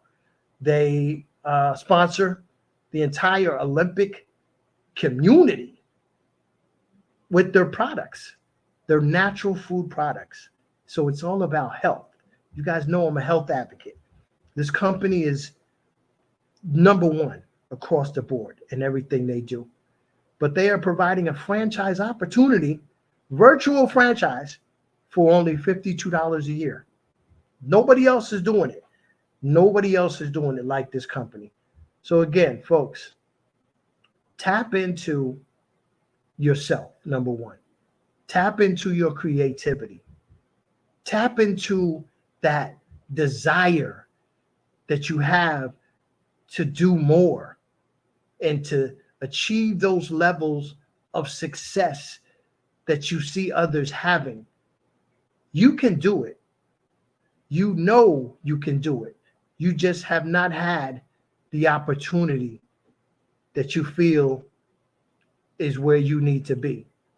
But there are so many opportunities out here for us all, and you just have to go for it. I'm going to reflect to one of my favorite quotes, and It's a Confucius quote, and it goes something like this: the greatest glory is not to have never fallen, but to rise every time you do fall. And that basically means it's okay to fail. You're going to fail. Most businesses go through failure. Some people operate 10, 15, 20 businesses before they get it right. So it's normal to fail. You're not going to succeed without failing. So don't think you're never going to fall. You're just going to have to get up. You're going to have to rise. You're going to have to be that phoenix and rise to that level of success that others will see you from your adversity, and they will learn from your mistakes. And that comes in paying it forward and sharing information, right? We talk about the metaverse, the new AI, the chat GBT. This technology is making it easier for us to operate and to share information and to get information. So there's really no reason that you cannot go into business, but even better, prosper in business. But align yourself with those who are already doing it. Number one, reach out to a mentor. I used to be a government contractor, and they have a mentor protege program where a smaller company, an 8A company, a minority, woman-owned company, veteran-owned company, they would be mentored by an established larger company. And as the larger companies gain those government contracts, they would have set aside goals where they would have to have 5% set aside for that veteran-owned company, and so on and so forth. So find a mentor in an organization that you can learn from, and possibly they can help you grow by letting you become a subcontractor to some of the services or some of the products that they are offering. It's all about alignment, putting yourself in the right position with the right people at the right time. So those are a few examples of what I'm talking about. Collaboration is the key. Collaboration is the key. The Black Business Olympic family, Dr. Eric Kelly, and the entire family has put this platform in front of us so that we can utilize our gifts, our talents, our experiences to make a difference, a global difference. Now, it's a global world out there, right? And someone asked me, Troy, do you only deal with Black businesses? You know, this is a common question. Let's face it, right? It's the Black Business Network. No, of course we don't just deal with Black businesses. We can't operate just solely on Black businesses. You align yourself with those who you could benefit from doing business with, right? That have the same integrity as you, same values. But yes, there is a focus on Black business. If we don't have that focus, we can't depend on other cultures to have that focus for us. So yes, I do have a laser sharp focus on doing business with Black businesses. You heard it from me. I said it first. But I do business with everyone. Like I said, I'm a global entrepreneur. Many ethnicities, cultures that I deal with on a regular. Great people. And they all know that I love everyone, but I love my culture. This is my mother's culture. This is my grandparents. This is, my family. So absolutely, I love Black business. I am Black business. I'm light-skinned Black business, but nonetheless, I'm Black business. And I like to tell Dr. Kelly that I'm bringing light skin back. Sometimes we have these outtakes that you guys don't see when we're in the green room, and there's so much love and laughter that you guys, you don't see. But when I tell you we have fun while we're going after, promoting each other's business, we have fun. And you have to make sure that, number one, you're able to laugh at yourself, right? Because again, there's going to be times that you fail. There's going to be adversity that's going to come at you. And sometimes you just have to, laugh it off and just get back in the game and brush yourself off and get ready for it. Be prepared. So again, I can't say enough about the Black Business Network family. And I'm just going to ramble off a couple names of people that inspire me. Okay? Like Ramona, like Unisa, like Eric, like Paulette, like Erica, like Grant, like Sydney. There are so many that I can name that have inspired me to do more. And I do a lot, and I'm not done by no means at all. I'm always engaging, always aligning with various people. I had the pleasure of addressing a local chamber of about 50 businesses about a month ago. It was incredible. 50 people that I did not know, that now they know me and what I do, and they also know the Black Business Network. I'm also a contributing editor for the National Black Unity newspaper, which is another global paper. Please Google that, National Black Unity News. And it's a phenomenal publication. And again, I'm just blessed to be a contributing editor with so many other editors in this newspaper that is all around the world. So align yourself with those people that have the like mindset and the like heart set of yourself. And I want to again give you the information to get in touch with me because it's important.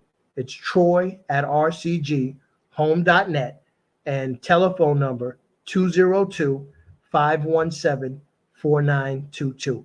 And I see the wonderful Erica has reappeared. Erica, I hope I did you justice. I hope I did the network justice today. Absolutely, you have, and I thank you so much. There's something I got to say. Please. Genius is coming, and I'll see you on the other side.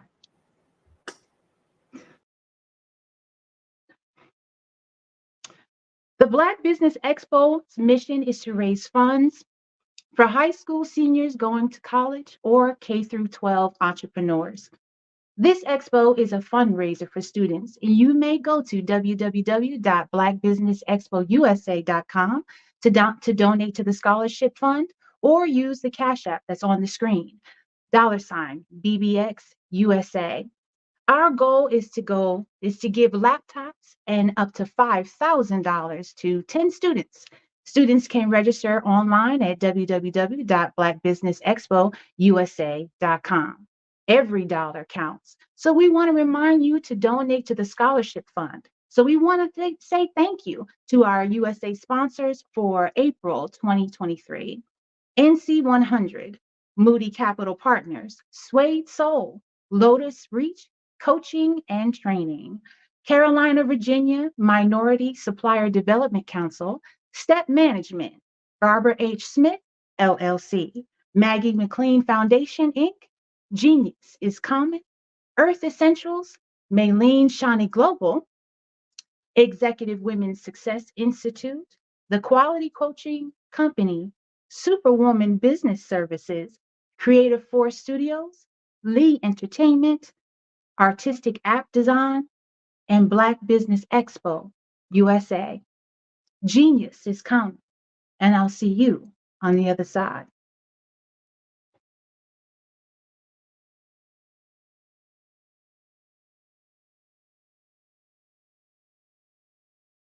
I was born in a little village on the island of Haiti. Many deadly diseases pounded me. It is as if they were on a mission to end my existence on this earth. I refused to give up. In 1983, I left Haiti and came to the United States of America. And I came with $5, 2 shirts. I didn't speak any English. I came to Atlanta. I got a job. I was a doorman. I was a doorman with a dream. What I used to come on stage. I'd rehearse this moment that I'm standing in front of you. That's the power of a dream. Maybe today is the day you begin acting as if you already have it. And then step out with full force. Take a risk. No condition is permanent. Don't let your situation distract you. You are chosen.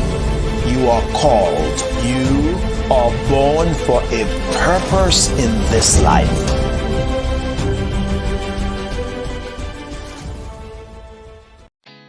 Did you know women represent just 3% of Fortune 500 CEOs and less than 15% of corporate executives at top companies worldwide? Have you wondered what the secrets are to getting into the top ranks, whether in the private or public sector? Do you want to figure out how to stop being held back in your career or passed over for promotion? Then you're in the right place. Hi, I'm Dr. Madeline Ann Lewis, President and CEO of the Executive Women's Success Institute. I have decades of experience in the military, the federal government, and corporate America. And my mission is to help women succeed and tap into their full potential. I want to reach 1 million+ women around the world to become the leaders they are meant to be.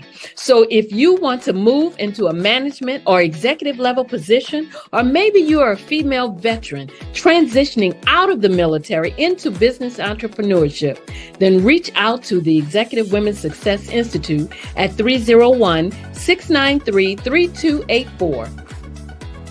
Let us get you on the fast track to success.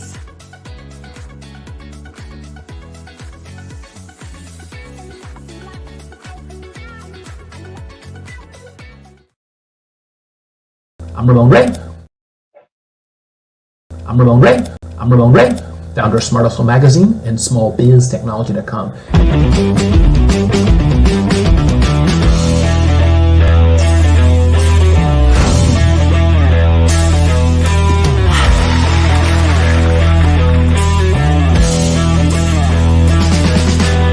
You're here today to celebrate small business success. Stand up on your feet. You rocked the house. Hey, thank you. It was amazing. Didn't we learn? For me, success comes from failure.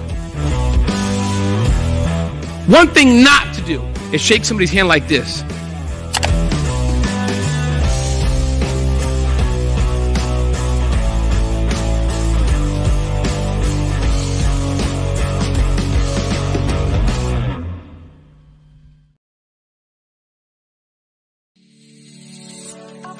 Did you know that our black dollar only lasts for 6 hours in our community?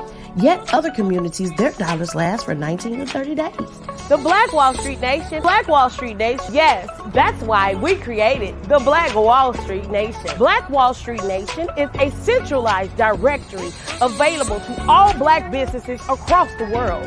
It was created for businesses like you, the ones that want to start and the ones who have a dream that have already started, such as businesses like Drop in a Bucket Productions, Valito Foods, Sugar Tea Branding Firm, All the Dazzle, Bun Cakeaholic, Miss Riot, and you.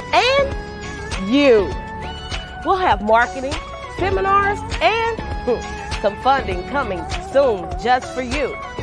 So, we want you to come and join us. www.blackwallstreetnation.com. See you there.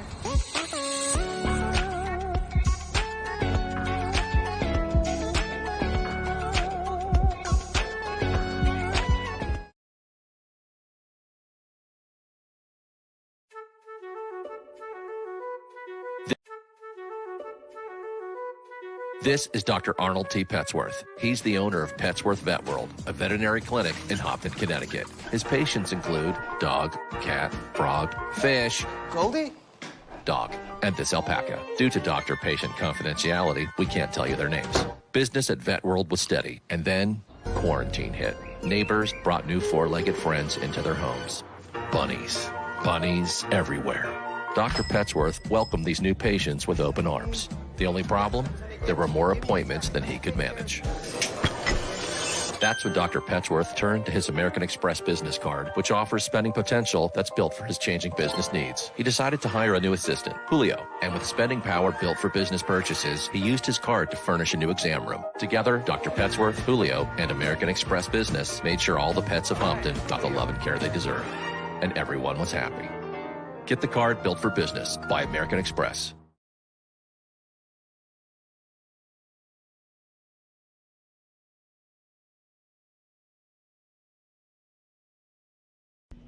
Why do I do what I do? You know, my life coach asked me that a few years ago.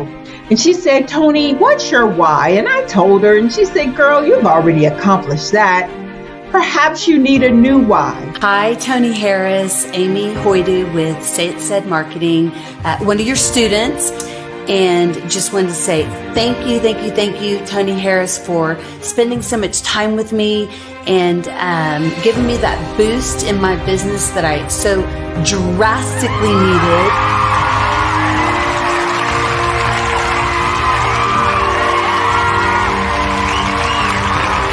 My why is to touch, move, and inspire my clients to take drastic steps to be better than they were before they met me. I'm a resource. I'm a connector. I want to help people build deeper relationships that are beneficial to their life and business.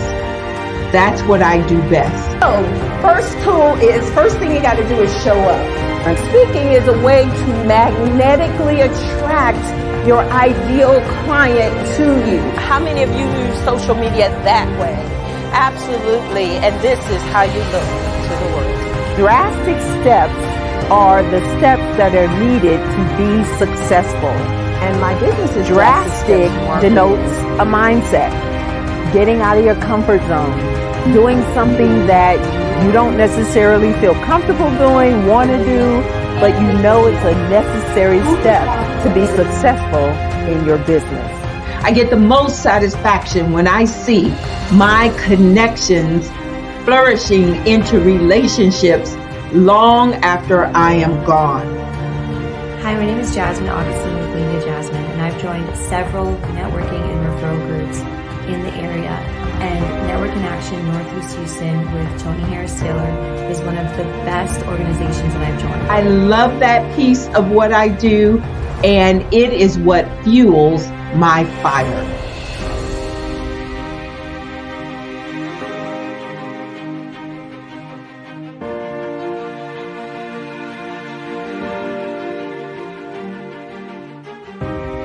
My name is Tony Harris Taylor, saying take a drastic step today for a fantastic tomorrow.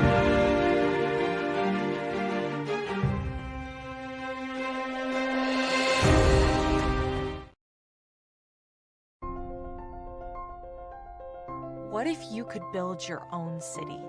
A place where every child can find nurturing people to help them achieve their full potential. A place where every adult can access job training support, where health education is abundant, where social justice ruled the land. A place without limitations. Welcome. You have arrived at STEM City USA. It is what every city should be. A safe and trusted community where you find people and resources to help you become everything you are and beyond. STEM City is unlike anything you have ever experienced. It is a digital twin of the world around you, only better. STEM City is about energy and soul renewal. It is more than a digital world. You can almost feel the power of live cultural events, music, and theater.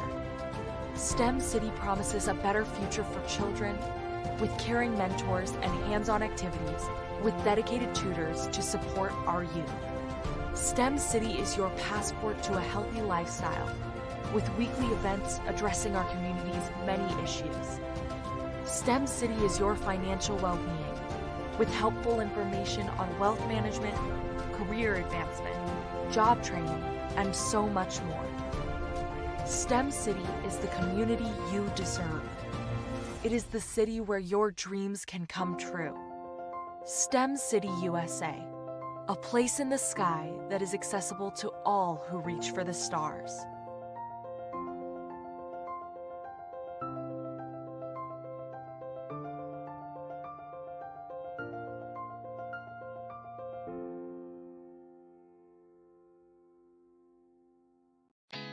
Did you know women represent just 3% of Fortune 500 CEOs and less than 15% of corporate executives at top companies worldwide?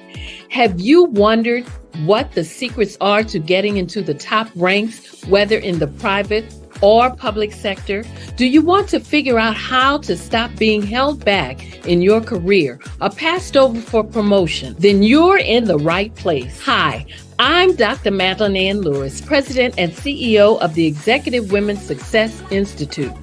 I have decades of experience in the military, the federal government, and corporate America, and my mission is to help women succeed and tap into their full potential. I want to reach 1 million+ women around the world to become the leaders they are meant to be. So if you want to move into a management or executive level position, or maybe you are a female veteran transitioning out of the military into business entrepreneurship, then reach out to the Executive Women's Success Institute at 301-693-3284. Let us get you on the fast track to success.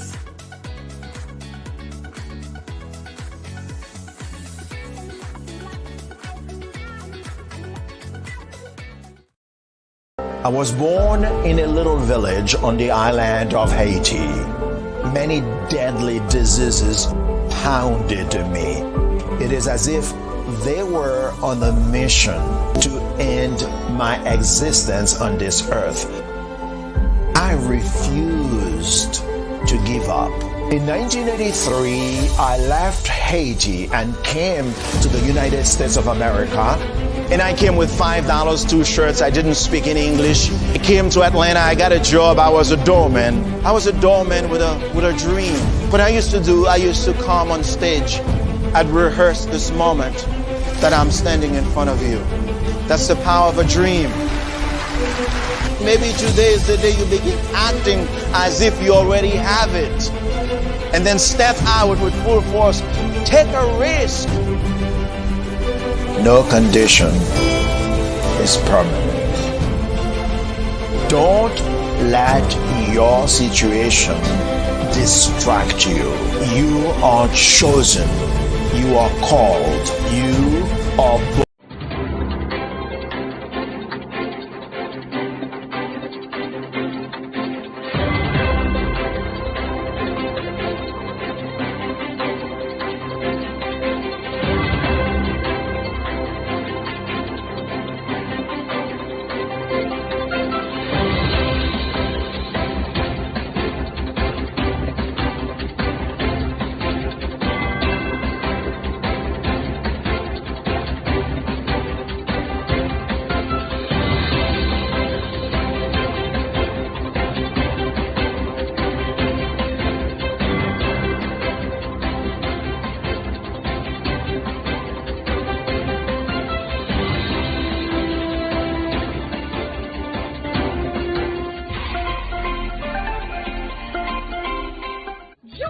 Dr. Eric Kelly III and a host of phenomenal speakers from all around the globe for this 7-day virtual event that you don't want to miss. The mission of the Black Business Expo is to raise scholarship money from kids all the way from high school, all the way from college. The Black Business Olympics is one of the largest Black business showcases in the world. It is an opportunity for businesses and companies to showcase their businesses globally. We are going to be giving away laptops up to $5,000 away to students. Again, I'm Olivia Appleberry, the founder of 2 Cents Finance and one of the speakers for the expo. I am so excited to see you there. For more info, go to www.blackbusinessexpousa.com or call 919-308-9090 and hope to see you there.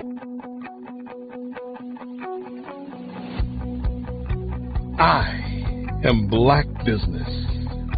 From the moment I wake until the time I sleep. Yes, I am Black Business. I am Black Business. Tell me, are you Black Business? I am Black Business. Do you support Black businesses? Listen, I support Black business because I am Black Business. Black Business Expo, one of the largest business showcases in the history of Black business in the world. The world! Sign up today at www.blackbusinessexpousa.com or call 919-308-9090. I am Black Business. I am Black Business. From the moment I wake until the time I sleep, I am Black Business. I am Black Business. Are you Black Business? I am Black Business. Do you support Black businesses? I support Black business because I am Black Business. Black Business Expo, one of the largest business showcases in the history of Black America in North Carolina. Join Dr. Eric Kelly III and a host of phenomenal speakers from all around the globe for this 7-day virtual event that you don't want to miss. The mission of the Black Business Expo is to raise scholarship money from kids all the way from high school, all the way from college. The Black Business Olympics is one of the largest Black business showcases in the world. It is an opportunity for businesses and companies to showcase their businesses globally. We are going to be giving away laptops up to $5,000 away to students. Again, I'm Olivia Appleberry, the founder of 2 Cents Finance and one of the speakers for the expo. I am so excited to see you there. For more info, go to www.blackbusinessexpousa.com or call 919-308-9090 and hope to see you there. I am Black Business. From the moment I wake until the time I sleep. Yes, I am Black Business. I am Black Business. Good afternoon, business owners, entrepreneurs, thought leaders, and corporations. Welcome to the Black Business Network. My name is Erica Jo Robinson, and I'm your business moderator for this evening on the Black Business Network. The Black Business Network is a 24-hour business network showcasing Black businesses, business owners, entrepreneurs, and thought leaders worldwide. We have speakers from North Carolina, London, Singapore, Africa, Japan, and cities all over the United States. The Black Business Network is a global community sharing its business knowledge to empower, inspire, and educate businesses about business. Today's keynote speaker is Fran Harris. Fran is an American television personality, sportscaster, and former professional college basketball player who has won championships in high school, in college, and the Women's National Basketball Association. 20 books under her belt. She's also hosted Home Rules. It is a life and home renovation show on HGTV. Fran. Genius is coming. Well, hello. How are you? I'm doing great. How are you today? I am fantastic. It is a wonderful joy to have you on the show. I am so interested in all that you have to say. I will be listening and standing by. I just have to say, though, genius is coming, and I'll see you on the other side. All right. Thank you so much for that introduction, Erica. I will say the genius is coming and genius is here as well. I'm Fran Harris and excited to be with us today. And I'm going to be talking about a topic that is so controversial that every time I talk about it, it ends up being hours and hours of discourse about it. So what I want to say, first of all, is that the future is now. People tend to think of the future as the future, but the future on the topic that I'm going to be talking about today is now, and that is artificial intelligence. What is it and how can it help us leap into the future in terms of our business? I'm going to talk to you just for a few minutes about a couple of things regarding AI, and then hopefully at the end of my time with us today, we will be seeing it from a different lens. We'll be looking out the window at artificial intelligence in a very different way. Before I do that, I want to tell you a couple of things about me that Erica didn't mention because she didn't know me when I was 9 years old, right? Started my first business when I was 9 years old in Dallas, Texas. Loved entrepreneurship, grew up in a family of entrepreneurship, and I was always really fascinated by computers. Even though we didn't see computers around in the 70s, I was very, very fascinated by it. I thought I was going to go to college and major in computer technology, computer science. There was something about tech that really intrigued me even as a young child. When I went to college, I majored in journalism, I minored in business, and ultimately have started, and I'm a co-founder in a couple of tech companies. So AI, when it starts to become really popular, wasn't a really big deal to me. I knew the world was coming there. We all knew that the world was coming to that place. And so when I start to look at the conversations that I'm having now with business owners about how to take their businesses to complete new levels into different orbits, I have to start with the concept and the topic of artificial intelligence. So for those of you who are relatively new to AI, let me just say one quick brief sentence about what AI is. It is a branch of computer science that develops machine systems capable of demonstrating behaviors linked to human intelligence. So it's a fancy way of saying that machines, robotics, those kinds of things can emulate, in some cases, not all cases, human intelligence, and in some cases, even human behavior. So I know that sounds a little scary for some people. So the first thing I'm going to talk about is why we fear anything. Why are people so afraid of AI? Why are people who are extremely intelligent in other areas and disciplines, when it comes to artificial intelligence, they tend to have a fear around it? So I'm going to talk about why we fear things in general. We fear what we don't understand. That includes me. That includes you. Most of us, if you think about the fears that we have, we don't understand it. So it's easier to say it's terrible, it's wrong, it's not going to work, it shouldn't happen, because we don't understand it. So the first thing I'm going to ask you to do is to be open to embracing something that you don't understand. Top reason that people fear AI is that they don't understand it. The other reason we have fear sometimes is because we fear, especially around AI, that we won't be needed. We fear that we're going to become humans as obsolete, right? We fear that we won't be needed. So a lot of people have a lot of blind fear around AI because they think it's going to replace them. To some degree, that might be true. In some cases, it's probably not true. The third reason we fear artificial intelligence is because we fear losing the ability to take care of ourselves financially. We think if AI is going to replace what I do, then that means I can't take care of myself. I can't take care of my family. Generations of us will not be able to, you see what I mean? Because we fear that AI is going to render us no longer needed, and therefore we will not be able to take care of our families economically, financially. And then the fourth reason, and there are many reasons that people fear AI, the fourth reason is that we fear things that don't have human reasoning built into them. By the way, none of these fears, there's no judgment in any of these fears. We just have to recognize, put this on the table as to why we're feeling the way we're feeling about artificial intelligence, and then decide, hopefully by the end of my presentation, whether those fears are rational or irrational, and can they help us in business, as this is what this platform is about. All right, so let's real quickly recap. We fear what we don't understand. We fear not being needed. We fear losing the ability to take care of ourselves financially. And we fear things that do not have human reasoning baked into them. All good reasons to fear things, but are they rational when it comes to AI?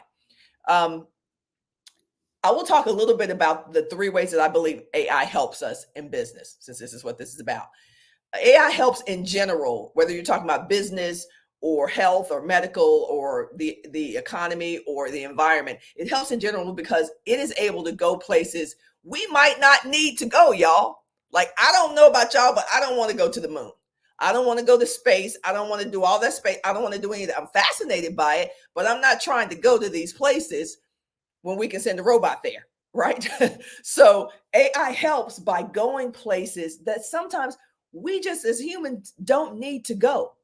To the bottom of the ocean floor. I don't need to do that. I don't want to go there, but I'll send a robot, I'll send a camera down there to gather information. So AI can help us do things that we as humans might not need to do physically ourselves. Number 2, it can also solve problems by aggregating data faster, right? Now, if you grew up when I grew up in the 70s, we had encyclopedias in my house. Right. So if you needed to know something, you go to that room where those heavy books are. And we still have them, by the way, in my house in Dallas. And you look up the encyclopedia. There was no Wikipedia. There was no Google search. There was no computers. You had to find out things. And it took time. I went to the library every Saturday of my life, probably from age 8 till I was 15 years old. Love reading, love learning. My mom would drop me off at the library in Dallas.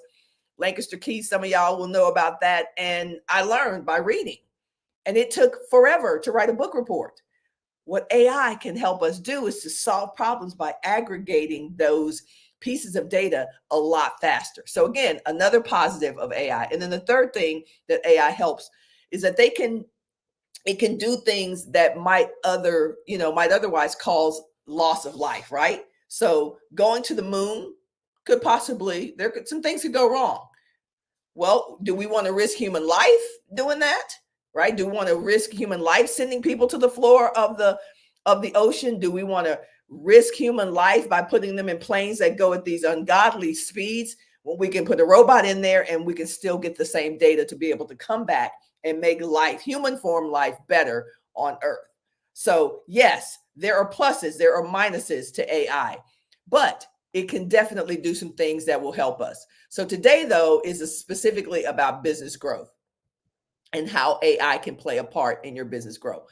So there are many, many, many, many ways. I speak on this all over the world. There are many, many ways that AI can help you with business. Obviously, I don't have time to go over a million different ways that it can help you with business, but I am going to talk about some of the less controversial ways that AI can. And frankly, in my opinion, if I'm counseling and coaching and mentoring you, these are the ways that AI should be assisting you in your business. For me, there's nothing controversial about the things I'm going to share with you right now. And those are the 3 ways that AI can help. Number 1, ideation.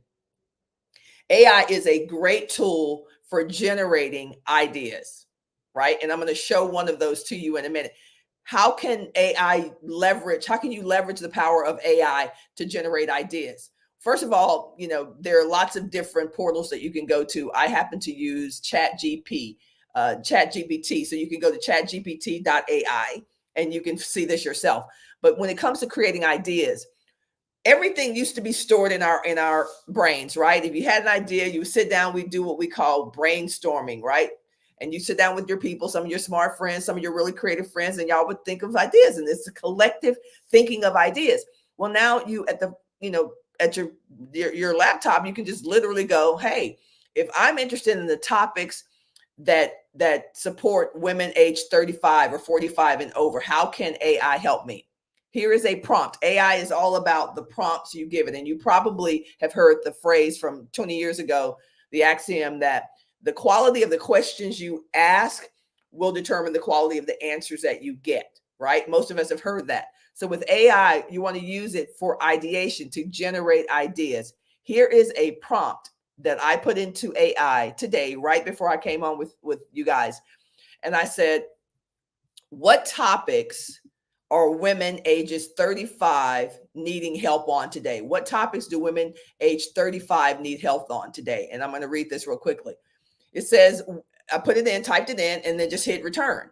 And it said, women age 35 and older can face a variety of challenges. And then it went on to list 6 or 7: work-life balance, fertility and reproductive health challenges, aging parents, health and wellness, financial concerns. Now, does any of that sound like it is proprietary to anybody? Right? No, it was just ideas. They didn't steal, AI didn't steal that from anybody. They stole it from the collective consciousness of the internet. But nobody owns those bullets I just read to you. Okay. My prompt to AI was, what are women ages 35 concerned about today? And it spit out some ideas: health and wellness, aging parents, their own health and wellness, those kinds of things. So again, nothing proprietary, because I know a lot of people on the internet are talking about, well, it's stealing information and it's stealing my IP and this. You don't own those things I just said. So in that sense, AI is a fantastic tool to just generate ideas, y'all. Like, I don't know about y'all, but I don't want to go to encyclopedias like I did when I was 7 and 8 years old to write a book report, when I can get some ideas from the collective consciousness of the internet without stealing someone else's intellectual property, right? I'm not stealing your IP. I asked the internet, what are some ideas for women over 35? All right. So another way, that's one way that AI can help. It can help you create ideas. Number 2, it can do research, right? How many times, if I wanted to know, let's say I was writing a book on travel, I have a travel blog. Let's say I'm writing a book on travel, and I write, how many times has the flight from Austin to Dallas been on time? Right? Just a simple question. How many times has the flight from Austin, Texas to Dallas, Texas been on time? Okay. Put that in ChatGPT and it spits out. It may spit out, the flight has been on time in the last 30 days, 90% of the time or whatever. Now I can go to my travel blog from my own brain and go, hey, as you guys know, I live in Austin and Dallas. I travel by bus, I travel by plane, and I travel by my car. Here are some thoughts on whether you should travel this way when you're going from Austin to Dallas.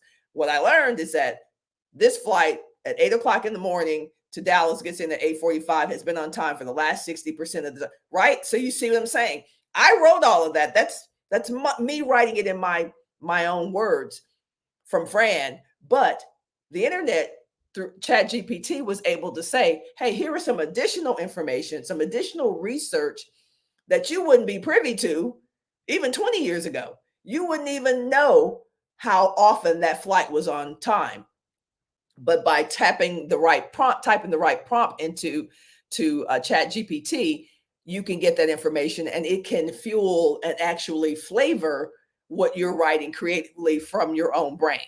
All right. So ChatGPT is very good at doing research for you. It can be your research assistant. Then the third thing that AI is very helpful for in business is execution. And this is where it tends to get controversial for people. Let me drink some water real quick, because it's morning where I am, and the voice. So the third way ChatGPT can be helpful is in execution. And this is where it starts to get really controversial for people, because now they're saying, okay, you're stealing someone else's information. Again, if you think of the internet already, before we even talk about AI, as the collective consciousness of the world, then you can start to see AI in a little bit of a different way. The way that it can be helpful as execution is if you put a prompt into AI or to a tool, an AI tool that says, write a 200-word, this is a prompt that I put in, write a 200-word article about Fran Harris's WNBA career. Okay, where is the internet? Where is this tool, this AI tool, going to get this? It's going to go out. Think of AI as it's running around a track. If you're a track star, you run around the track, right, to get to your destination. It's running around the internet, picking up all the little pieces of information about my basketball career, about my WNBA basketball career. Or maybe once I say, write a 200-word article about Fran Harris's appearance on Shark Tank, right? It's going to run around the internet, run around the track, and get all the little pieces. And then it's going to come back and it's going to spit out an article. Now, you can decide for yourself whether that article is infringing on someone else's IP or not. I'm not going to judge that. I'm not going to tell you whether it is or not. I'm not even going to tell you what I think about that. What I'm going to tell you is that once it executes this prompt, then you can decide whether you want to just use that 200-word article that it just spit out, or if you want to take bits and pieces of that and then write your own, right? So it executed an article for you, but that doesn't have to be your finished article. You can actually infuse the genius that is you into that article to make it original.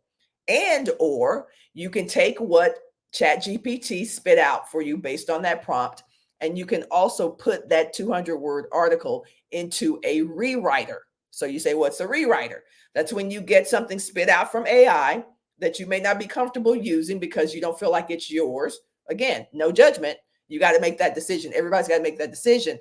You then go and put it into another tool that basically says, take this 200-word article and rewrite it and make it an original article. And here's the thing about the rewriting tools that are out there. You can actually train those tools, both the AI tool and the rewriter tool, to learn your voice so that when you feed it something, it will spit out something that actually sounds like you. Right? It takes your sensibility, it takes your words, it takes your cadence, it takes everything that you would bring to an article, and it puts it in that article, even though you may not have written the original version of that article. I hope y'all are tracking with me on this, because this is where it starts to become a real opportunity for your business to grow by understanding that AI is a tool. It's a tool. Right? It is a tool that you can use, just like we've always been using the internet for a tool, just like I use the encyclopedia to write my books.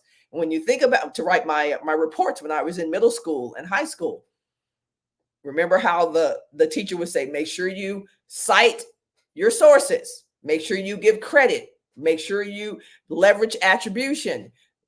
Like, don't pretend that you wrote that article, because you're going to get an F if you do that. Right? But it is exactly the same. I would go to my hallway closet, and I would get out the books, and I would look up the books on snakes if I was writing something about that, if I was writing a health report, and I would infuse my brain, my own understanding of what I was writing, leveraging the expertise that was on the paper and on the page in that encyclopedia. It's the same thing with AI. And so you have to exercise your judgment and your integrity, just to be candid with you, about what is yours, what is theirs, what is in the middle, and what you can, in all good faith and what's legal, produce something, a program, product, or service, or book that you can literally call your own. So there's so many gray areas about that, and only you candidly will know whether you are stealing somebody's stuff, or if you have done everything, taken all the necessary steps to get an original version of whatever you're trying to put into the marketplace to make that your own. And so this is why AI has become such a controversial topic, because nobody wants their stuff stolen. I've written 20 books. Do I want somebody to go to type in a prompt and says, write a book similar to Fran Harris's book about my sister's business, but change these things in it? Do I want someone to do that? I can't stop someone from doing that. Do I think it's okay to do that? No, I don't think it's okay to do that. But at the same time, you have to ask yourself, where did whatever you've written, whatever you've created, where did that expertise come from? These are not questions that any of us can answer directly, but where did that expertise come from? How did I know how to write the book that I wrote in 1995 called About My Sister's Business, first business book on entrepreneurship written for the Black woman's marketplace? It was experience, but I also had to go and tap into other, other areas and cite other people to be able to produce a book that was like 300 pages long. And everybody who contributed to that process was cited. So it's a similar situation and process when you're dealing with something online in terms of AI. So let me recap real quickly the 3 ways that AI can help you. And there are hundreds of ways that it can help you. But these are just 3 kind of top line ways that you can leverage AI. Ideation, which is use it to generate some ideas. Research, when you don't know something, just ask, just put in the right prompt and it will start you on your journey of researching. And then execution, right? So it helps you to get creative in terms of your ideas. It helps you to do the research along the way. And then if you actually want it to do something, it can actually do it. It can paint pictures. It can create cartoons. It can write songs. It can do all of that. And so again, there is the science and the machine portion of AI. And then there is what you do with what you get when AI spits something out for you. Do you just take that as your own, or do you decide, hey, I really do need to infuse some of me into this for this to actually be mine? And the reality is, y'all, we don't know what people are doing with AI. And I think that goes back to my slide earlier about being afraid of being left out, marginalized, completely extinct, wiped off the face of the earth, like you weren't here, like what you do is not important. Those are all real, very real concepts that we all have to face every day as our world continues to progress. And there's not a whole lot we can do about that. And so what I usually say when I'm speaking on AI is that every technology that we've ever had has had pluses and it's had minuses. Every single technological advance that we've seen in our lifetime has had pluses and it's had minuses, right? So if you think about the telephone, I don't want a world without the telephone, but I don't necessarily appreciate all the spam calls I get, right? If you think about texting, I don't want a world without texting. It saves me a lot of time when I don't want to talk on the telephone, but I don't want all the spam I get. I don't want to be in all these group chats. Y'all know what I'm talking about. Stop it with the group chats. I don't want to see these threads that go on and on and on. But the technology is important. It's valuable to us. And so it's just like that with artificial intelligence. It has pluses. I've shown you 3 of those today, and you probably know of more. And it has minuses because jobs will be lost. People will be rendered jobless because of artificial intelligence. These are not positive effects of AI, but they are things that happen as our society and as Western civilization advances. It's just a part of it. Like, just like when radio was the major way that we learn news, and then television came, and then television became more of an important way for us to learn news, and then the internet came. So that's what happens. The longer we live, the more things that come into play and are developed that make our society better, faster, stronger, bolder, all those great things. But at the same time, they also make us, as we look at social media, they make us meaner, lazier, and not great human beings. So there's always going to be pluses and minuses. What you have to decide is, how are you going to use artificial intelligence for good? How are you going to make this work in your business, as there are so many uses that are available for that? Obviously, I could talk all day long about this, but I won't hold you all day, as the preachers like to say on Sunday, and then they proceed to hold you like 30 more minutes, but I won't do that. I am going to invite you, though, if you like this and you'd like to know more about how to leverage AI, or even just to become more knowledgeable about it, I'm going to be hosting a workshop on artificial intelligence foundations and essentials. If you'd like to attend, I'm going to say the website that you need to go to register for that. It will be in a couple of weeks. It will be in early November. And you can go to tinyurl, just like it sounds, tinyurl.com/AIE-Fran. Okay. And then I don't know that there's a chat. I could put that possibly in there, but tinyurl.com/AIE-Fran. and you can learn more about my workshop on AI. So that's going to do it for me. Erica, you can come on back on if you got some questions for me. Thank y'all for hanging out and learning a little bit more about AI and how it can help you in your business, help you to grow at your next level. But my main thing is really just to learn more about it so that we understand how it's impacting our world. And also there will be legislation about AI that's already been out there and that will come up as we continue to grow in a society. But learn it, figure out if it can play a role in what you're doing in your business. I do think there are many ways that you can actually leverage AI. And I hope you will start to use some of that in your business. And I put the link in the chat, by the way, if those of you who are interested. So where are we? Erica, Dr. Eric, we got Erica, we got Dr. Eric Kelly, we got what's going on. I hope this was helpful.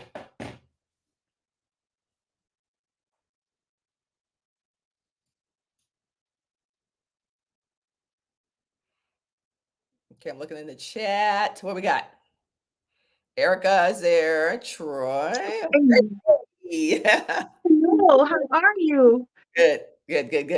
I truly enjoyed your conversation about the AI, because I am included in that group of here's a new thing coming, because I remember when computers were as big as a room, right? You know what I mean? My father worked for AT&T, and he was constantly telling us about computers are coming, and to get ready. Well, unlike you, I remember the first time I would play the video game, right? Okay, so what was it, like Tetris or something like that? I promise you, I played it for 10 minutes on Christmas Day, and that was it. And I did not have any more interest in it at all. So you were ahead of the game, like way early, So my question to you, you might have mentioned this, hopefully, maybe I missed it, I'm not sure. But in my small research, because I don't even know the language exactly just yet, there's so many apps out there to choose from. Yeah. Would you please clarify for me and maybe anyone else out here listening, what app would you recommend for like a newcomer like myself? Yeah, I would recommend just to start Chat GPT, just like it sounds. Just Google Chat GPT, and it'll be like one of the ones that shows up really early. Okay. It's the interface is just easy. It's got a blank little field, and you just type in your question and hit the go button, and then there you go. And that's it. And that's it. Mm-hmm. Oh, you know what? As soon as we get done talking, that's probably the first thing. That's the first thing I'm going to do, because you know what? I'm just so glad you were open about those things, because I know that I'm not the only person who feels this way in my work, at my job. There has been conversation about it. And there's conversation about it in small huddles, like in front of the water cooler, if you know what I'm talking about, right? Yeah. But it doesn't come up in our meetings. It's like no one wants to say anything about it. And then if they do say something about it, it's derogatory, because it's about students copying work. Absolutely. I have seen language come out from professors in bold print, saying if you use ChatGPT to do any of this homework, it's an automatic F. Yeah. And, so I'm glad for you to have said the things that you have said. I mean, what do you have to say about professors? You know what I mean? Yeah, Saying that's rough. That's tough. I actually just had a conversation last week with a professor who teaches a writing class, and 5 of her students literally turned in the same paper. Literally turned in the same paper, because they went in, they fed chat, whatever their AI tool was, and it spit out the thing. And unlike the things that I went through with you with our audience today on how to make it yours, they literally just copied and pasted, put their name on it, and bro, like I feel like I'm millennial, like bro, like seriously, like seriously, are you kidding me? 5 people turned in the same paper. So yes, there will have to be some regulation of this, especially in educational institutions, because it is out of control. Now Yeah. I think it's like you're sitting you're paying this money for this college education, and you're just kind of mailing it in. You're not even really learning because you have these tools. So those things will definitely change. Wow. I have to say that if we know humans as we do, we are going to take the easy route. You know what I mean? Yes. Am definitely one that has to check myself and be like, okay, Erica, we cannot take the easy route Yeah. because we're not going to learn what we need to learn if we take the easy route. I need Yeah. to sidestep really quickly because we have something in common. And was it that you owned a basketball team? You played basketball. You played ball. Yes, professionally, you played ball. Man, I owned a team for a little while, an ABA team. I don't know if you remember the ABA 2000 when it came out at around the year. I believe it was close to 2000, the mid 2000s, like 2004, 2005, around there. Okay. We owned an ABA team, and when I lived in Bremerton, Washington, which is far from where I am right now. I am in Virginia. We lived over there. And so I had a lot of international business going to China and Japan and Europe and Canada. We did a lot of that. And so I just wanted to just pick your brain a little bit about that. Give us a little bit about your experience playing ball. Talk to me. Sure. So I played college ball at the University of Texas, and when I graduated, there was no WNBA, there was no ABL, there was none of that. And so I went to play in Italy. That's not too shabby. I went to play in Italy. I played in Switzerland, and then came back over here, and the WNBA started. And I was fortunately still in my playing window. So I actually played in the first season of the WNBA and won the championship with the Houston Comets in 1997. And then I played one more year with Utah. And then I retired and went into broadcasting. So I started covering the league, WNBA in college for Lifetime and ESPN and Fox Sports and Home Sports Channel and all the sports channels, because there were a lot of them back then. But today it's interesting you mentioned about ownership. I'm leading the charge to bring a WNBA franchise to Austin, Texas, which is where I went to, went to UT, which is in Austin. So just learned that the Golden State Warriors bought a franchise team in the WNBA for $50 million 2 or 3 weeks ago. So we're on that path. I just had a meeting with the WNBA last Friday. And so it's a great journey to be able to be a product on the floor, because typically Black folks we are the entertainment, but we're not necessarily the owners. And so I am working on that and bringing an expansion squad to Austin, Texas in the year 2026. So that work has been happening for a year, and I'm excited. We're not done, but things are looking really well. I am excited about that, and I will definitely be starting to watch this because I love the grassroots part of building almost anything. You know what I mean? It's the grassroots. I'm almost disappointed when the project is over. Right. Because It's fun. Yes, I love the building of that business. Well, man, I really appreciate everything you have said and all the contributions you have made. If you want to, please give us a little bit about where you can be contacted. Give us that little bit of information. Yeah, the easiest way to contact, just so that people have to remember websites, just LinkedIn. So I'm assuming most entrepreneur CEOs are on LinkedIn, even if you're not active. So Fran Harris on LinkedIn is the best way to connect with me. Fantastic. Well, I am excited to have spoken to you. I really hope that we can continue. I hope to have you on again, even if I don't get the opportunity to speak with you. I really hope that I get a notice or some type of awareness of when you'll be on. You were exciting to listen to. You really know your stuff. I can really take what you have said back to my office and say, listen, I spoke to Fran, and let me tell you about this GPT chat thing. You have nothing to be afraid of. And I also have the link where I can say, maybe during one of our meetings, I can pull this up to show my coworkers and say, hey, listen, let's listen to what she has to say. Yeah, and just introductory, just breaking down some of the barriers and the fears and then you can make a decision for yourself, right? Like you can decide if you want to use it, but it's going to impact you one way or another. It already is. How do you think Amazon knows what to recommend to you when you're shopping on Amazon? How do you, so we have to learn it. We have to leverage it. Yes. You can make a decision for yourself, but if you don't educate yourself, then you're going to be on the receiving end of things that you don't understand. Absolutely. Well, Fran, it has been wonderful speaking with you. Thanks, Erica. And what I have to say is genius is common, and I will see you on the other side. Well, that was awesome and great conversation with Fran. I want to talk about our scholarships. The Black Business Expo's mission is to raise funds for high school seniors going to college and for K through 12 entrepreneurs. This expo is a fundraiser for students. You may go to www.blackbusinessexpousa.com to donate to the scholarship fund, or use the Cash App that's on the screen. It'll say the $ BBXUSA. Our goal is to give laptops to up to $5,000 to 10 students. Students can register online at www.blackbusinessexpousa.com. Every dollar counts. So we want to remind you to donate to the scholarship fund.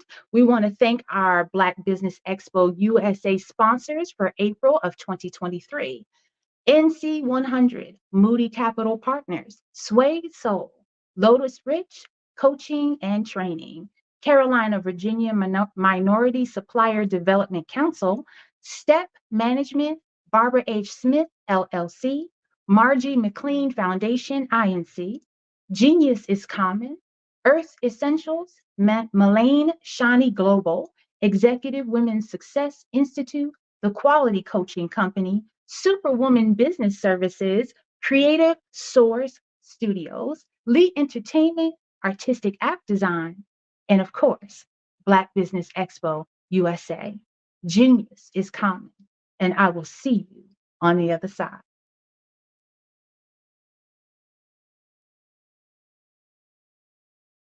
Hey guys, my name is Caden. I'm the CEO of Caden Teaches, and my genius is teaching kids about financial literacy. Throughout my financial products, such as my financial flashcards, my activity book, and my newest project, my financial bus, which I bought. And on the bus, it has a mock bank where kids will learn how to deposit and withdraw money, a mock grocery store where kids will be able to learn how to have a family budget, and a mock stock exchange where kids will even be able to learn how to invest in stocks. Now, I decided to start teaching kids about financial literacy because I find that most kids graduate high school without even knowing the basics about financial literacy. And I feel if I were to teach kids about financial literacy, that I would be able to help kids tap into their genius.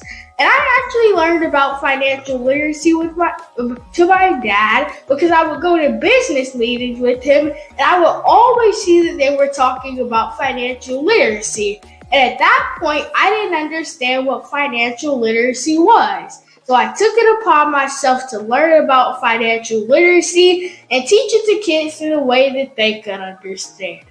But I want you guys to help me help kids tap into their genius by going to my website, cadenteaches.com, and you can sew into me in my financial bus by going to my GoFundMe link.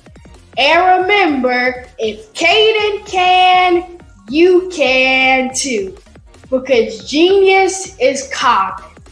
I'd like you to imagine with me, if you will, opening an app where you can collaborate with like-minded individuals from around the world, get inspiration and in-app tools to launch and grow your business, as well as share your knowledge and earn compensation, all in one app. Well, the name of that app is Truso, short for Truly Social. Hi, I'm Matthew Newman, the founder and CEO of Truso. A new concept in social media, Truso is designed from the ground up to be a platform that's both social and empowering for all its users. How exactly do we do that? I'm glad you asked. First, Truso brings the world together via video. Psychologists assert that video provides a significantly more effective connection than audio only. When you enter a community on Truso, you're face-to-face. Second, on Truso, you don't have to have 1 million followers to monetize. Our business model allows all hosts and moderators to monetize, no matter the size of your following, by 1, producing fee-based content, and 2, inviting others to join the platform as subscribers. Even more, Truso has an in-app resource library with over 100 free resources, forms, and documents to help you build your brand and grow your business. Third, Truso is inclusive. The deaf and hard of hearing communities make up 360 million people worldwide. Unlike audio-only apps, Truso embraces this community, providing a networking platform that allows them to participate via video and closed captioning. We even have a deaf and hard of hearing foundation in the works as well. Fourth, Truso is both social and safe.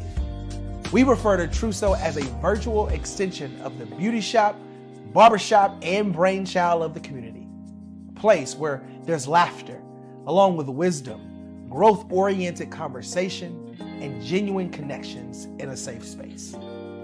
Truso even has proprietary security to ensure we maintain a safe environment for everyone.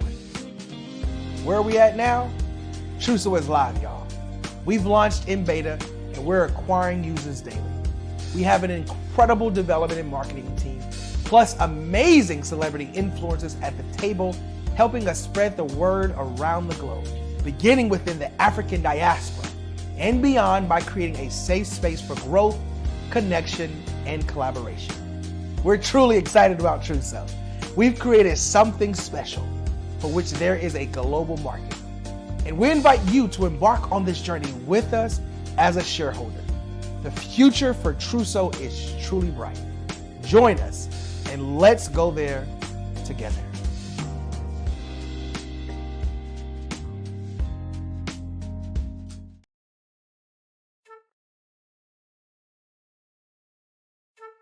This is Dr. Arnold T. Petsworth. He's the owner of Petsworth Vet World. Business was steady, but then an influx of new four-legged friends changed everything. Dr. Petsworth welcomed these new patients. The only problem, more appointments, meant he needed more space. That's when Dr. Petsworth turned to his American Express business card, which offers flexible spending limits that adapt with his business.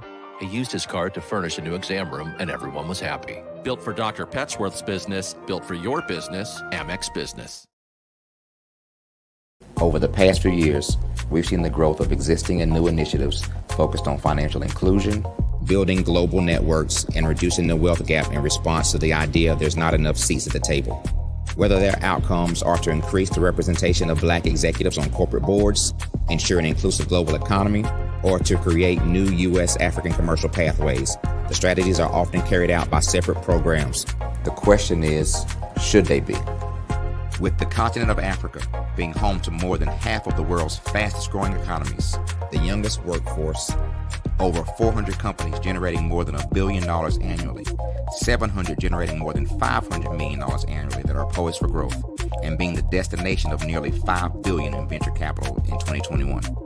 Diversifying U.S. and Africa commercial engagement by building bridges between African businesses and their U.S. diaspora should begin being seen as mutually beneficial.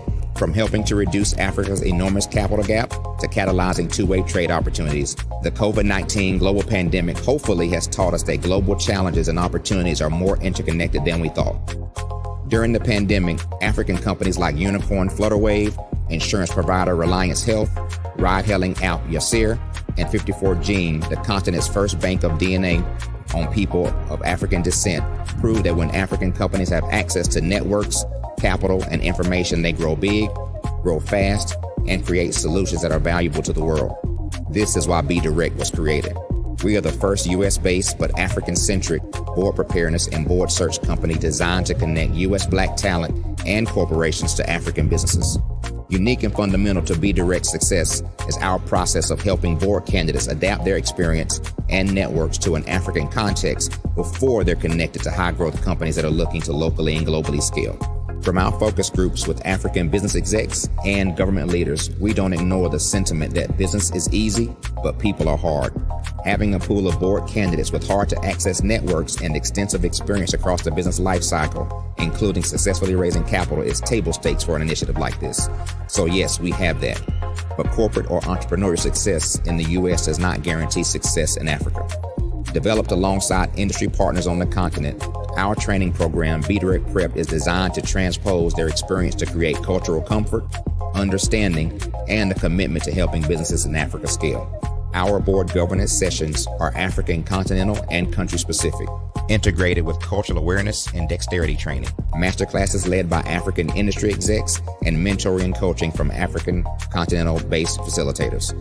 But even more unique to Be Direct Prep, we cap off our training program with an immersion trip to help candidates that have not been to Africa before see and feel Africa's complexity and opportunity from African soil. We all know traditional network-based board placement has historically left a lot of us out of ever really being in the paid board pipeline. Our strategy supports the work of many great organizations that are successfully filling seats at U.S. board tables by creating more tables for those that are still left on the sideline. It's time to start seeing the role and value of U.S. Black talent and businesses on the continent of Africa differently. Old perceptions and habits limit economic inclusion. Let's transition Black talent and the African businesses they will support from the periphery of the global economy to its core. Living in a global lockdown, we all know now how fast local and global economies can change and see the value of having businesses that hire, strengthen local value chains, and even grow globally. Status quo in any form holds back progress. We must democratize U.S.-Africa commercial engagement by socially and economically connecting cultures that have long been disconnected. It's time for Africa's U.S. diaspora to redefine their global value by helping African businesses scale continentally and globally.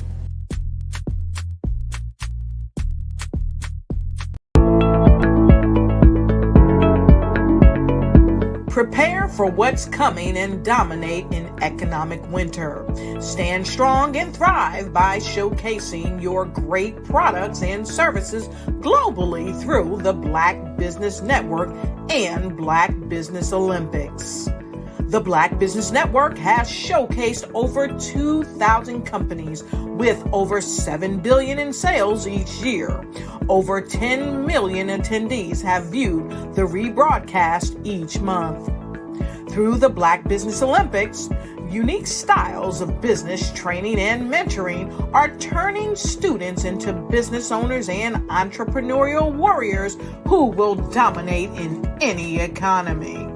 Gain the ultimate advantage of the Black Business Olympics, 7 days of unbelievable topics and speakers speaking around the globe. Donate your time and experience to provide expertise and scholarships to students worldwide and change the world. Now, more than ever, new insights, tools, strategies, and capabilities are needed. This is your chance for a major presentation to the world. Fill out the form and join the more than 2,000 speakers who have presented to over 200 countries. Join the Black Business Network streaming live into the Metaverse, STEM City, Black Multiverse Enterprises, Hulu, Amazon, YouTube, iHeartRadio, Apple, Facebook, LinkedIn, Pod TV, IBM TV, Spotify, and Google Podcasts. Sign up today. Spaces are limited, and we will see you there.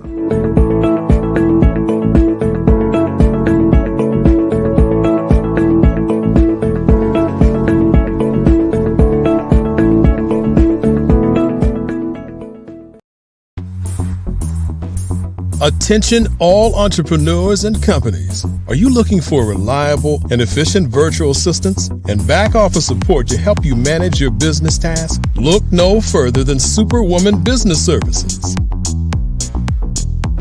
Our team of virtual assistants provides a full range of administrative support services, including operations management, social media marketing, and much more. We also offer website design services to help you create a professional online presence that reflects your unique brand. In addition to administrative support and website design, we offer business development and structuring services to help you grow your business and achieve your goals. We'll work closely with you to identify areas of improvement and develop a customized plan to help you reach your full potential. At Superwoman Business Services, we understand that running a business can be overwhelming and time-consuming. That's why we're here to help you fly high and achieve success. Our virtual assistants are highly skilled, experienced, and dedicated to providing you with the support you need to thrive. Come fly with us and take your business to new heights. Let us help you become the superhero entrepreneur you are meant to be.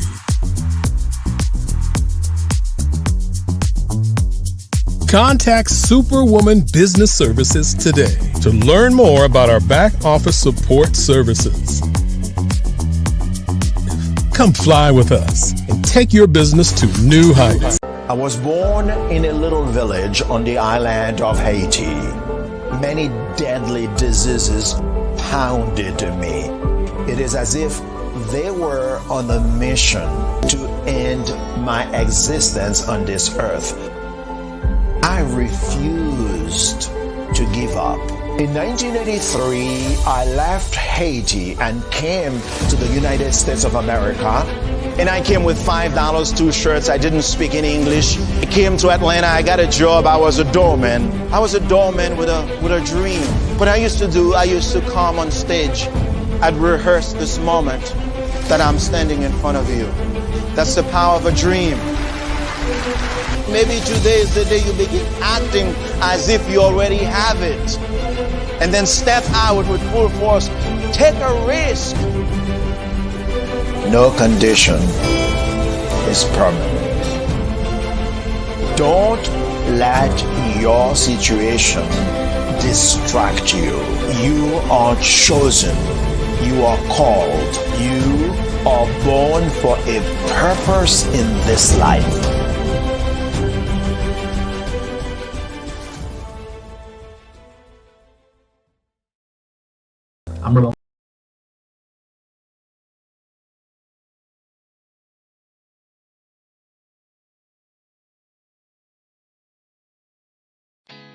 Did you know women represent just 3% of Fortune 500 CEOs and less than 15% of corporate executives at top companies worldwide? Have you wondered what the secrets are to getting into the top ranks, whether in the private or public sector? Do you want to figure out how to stop being held back in your career or passed over for promotion? Then you're in the right place. Hi, I'm Dr. Madeline Ann Lewis, President and CEO of the Executive Women's Success Institute. I have decades of experience in the military, the federal government, and corporate America, and my mission is to help women succeed and tap into their full potential. I want to reach 1 million+ women around the world to become the leaders they are meant to be. So if you want to move into a management or executive level position, or maybe you are a female veteran transitioning out of the military into business entrepreneurship, then reach out to the Executive Women's Success Institute at 301-693-3284. Let us get you on the fast track to success.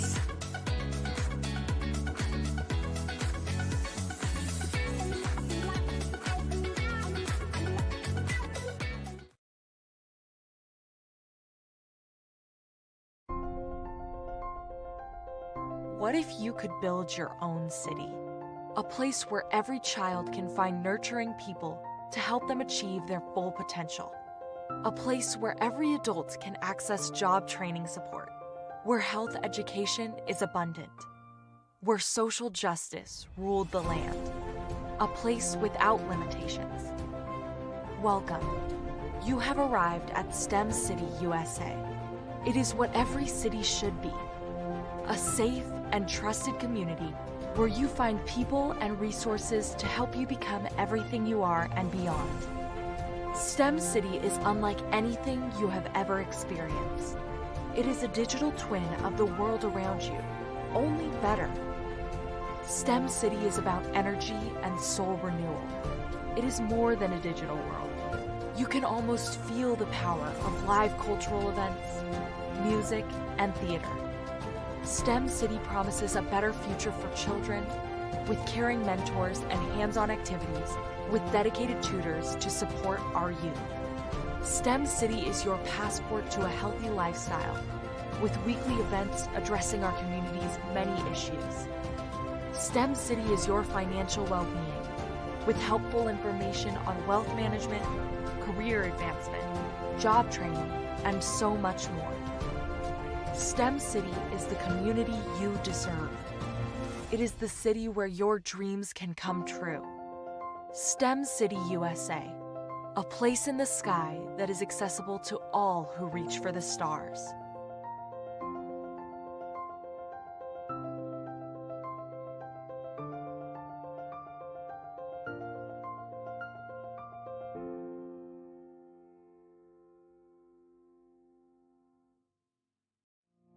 Did you know that approximately 333.34 million businesses exist today, according to a report from 2021? And you may be one of those businesses, or maybe you're not in the business market yet, but you're aspiring to be a business owner. Well, guess what? You're in the right place at the right time. Because let's face it, everything is about timing and opportunity. Hi, my name is Dr. Lotus Richey, and I'm the CEO and founder of the Lotus Richey Coaching and Consulting LLC, along with the Lotus Richey Ignite Show. 15 minutes of success with Dr. Lotus Richey, as well as books to boom your business and bring who you are. And today, I want to bring this amazing message to you about the Black Business Network and the Black Business Olympics. See, the Black Business Network and the Black Business Olympics is designed to help people just like you, that's right, that look like me, to take their business to the next level. Not just in your front yard or your backyard, but globally. The Black Business Network and Black Business Olympics is designed not to just help you survive, but to help you thrive. So join us today as we come together with businesses all around the world to support our students, our children, our young teens, our young entrepreneurs. What we do is we come together to help raise funds for students who are aspiring to be business entrepreneurs, who are aspiring and who are thriving in college. We endow them with a wonderful opportunity to gain scholarship of either a laptop or several thousands of dollars. And we invite you to help be a contributor to this amazing opportunity to help someone that looks just like you. So join us today at our website and let us connect with you and help you ignite and take flight in every area of your life on the Black Business Network and the Black Business Olympics. I'll see you on the other side.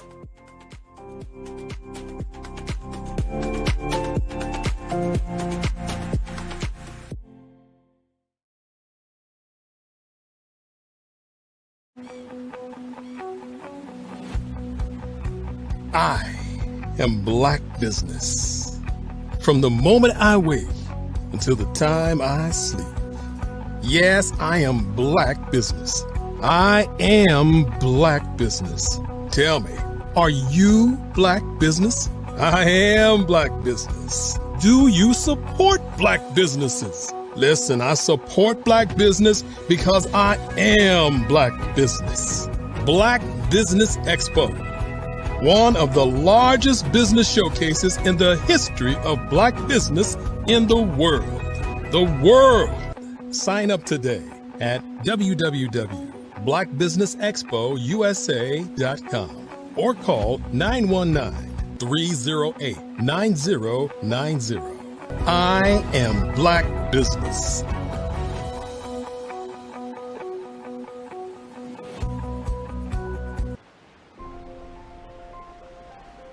What if you could build your own city? A place where every child can find nurturing people to help them achieve their full potential. A place where every adult can access job training support, where health education is abundant, where social justice ruled the land, a place without limitations. Welcome. You have arrived at STEM City, USA. It is what every city should be, a safe and trusted community where you find people and resources to help you become everything you are and beyond. STEM City is unlike anything you have ever experienced. It is a digital twin of the world around you, only better. STEM City is about energy and soul renewal. It is more than a digital world. You can almost feel the power of live cultural events, music, and theater. STEM City promises a better future for children with caring mentors and hands-on activities with dedicated tutors to support our youth. STEM City is your passport to a healthy lifestyle with weekly events addressing our community's many issues. STEM City is your financial well-being with helpful information on wealth management, career advancement, job training, and so much more. STEM City is the community you deserve. It is the city where your dreams can come true. STEM City USA, a place in the sky that is accessible to all who reach for the stars.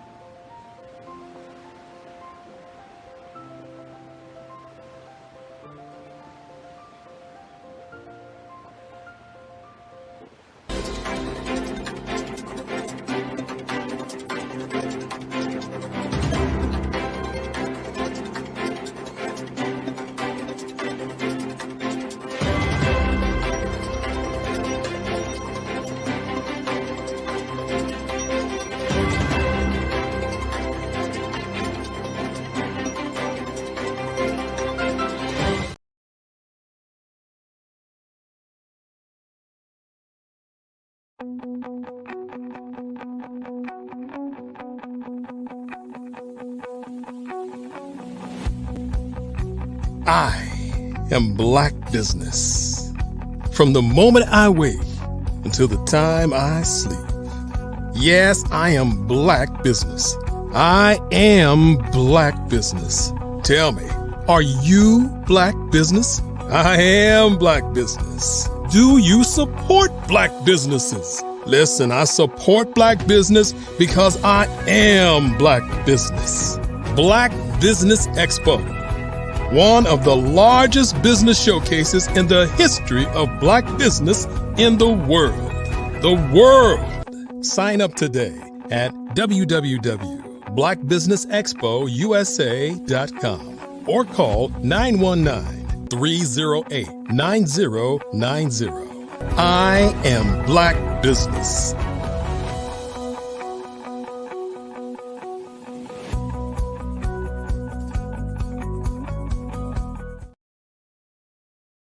Good afternoon, business owners, entrepreneurs, thought leaders, and corporations.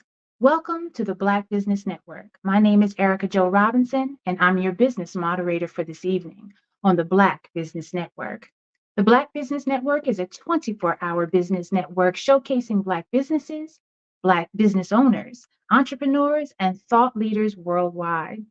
We have speakers from North Carolina, London, Singapore, Africa, Japan, and cities all over the United States.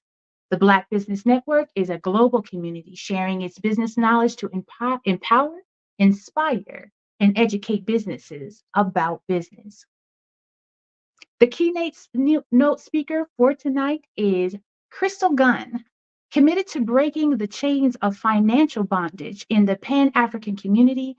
Crystal Gunn is a fiscal strategist whose economic organization have transformed lives throughout the Midwest. Gunn advises clients on how to forge advantageous social relationships and amass wealth via a broad spectrum of products and strategies, including some ownership, credit building, estates, inheritances, entrepreneurship, and more. Her people first business approach is summated in a quote by Black baseball legend Jackie Robinson: "A life is not important except on the impact it has on other lives." Crystal's life mission is just that. I present to you Crystal Gunn. Thank you so much, Erica. Thank You you. are welcome. I am glad to have you here. I look forward to everything you have to share. And I must say, genius is coming, and I'll see you on the other side. Thank you again, and good afternoon. Thank you so much for this opportunity. I am Crystal L. Gunn, financial strategist, small business advisor, and thought leader and activist. And before I get into the topic for today, I would like to pose a few questions, and I really want you to think about them in depth. One, do you have a written business plan in place for your business, and who has access to the plan? Two, if you wanted to or had to walk away from your business, what would that look like? Could you sell it, and for how much? And three, if something fatal happened to you, how would that impact your business, your legacy, and your family? Just a few questions to think about as we tap into today's topic, which is start with the end in mind, planning your business for long-term success. And I'll divide this talk into three main parts. One is start with the end in mind. Two is how to protect your business. Three is building your business for the end. So let's dive in. Start with the end in mind, the exit strategy for your business.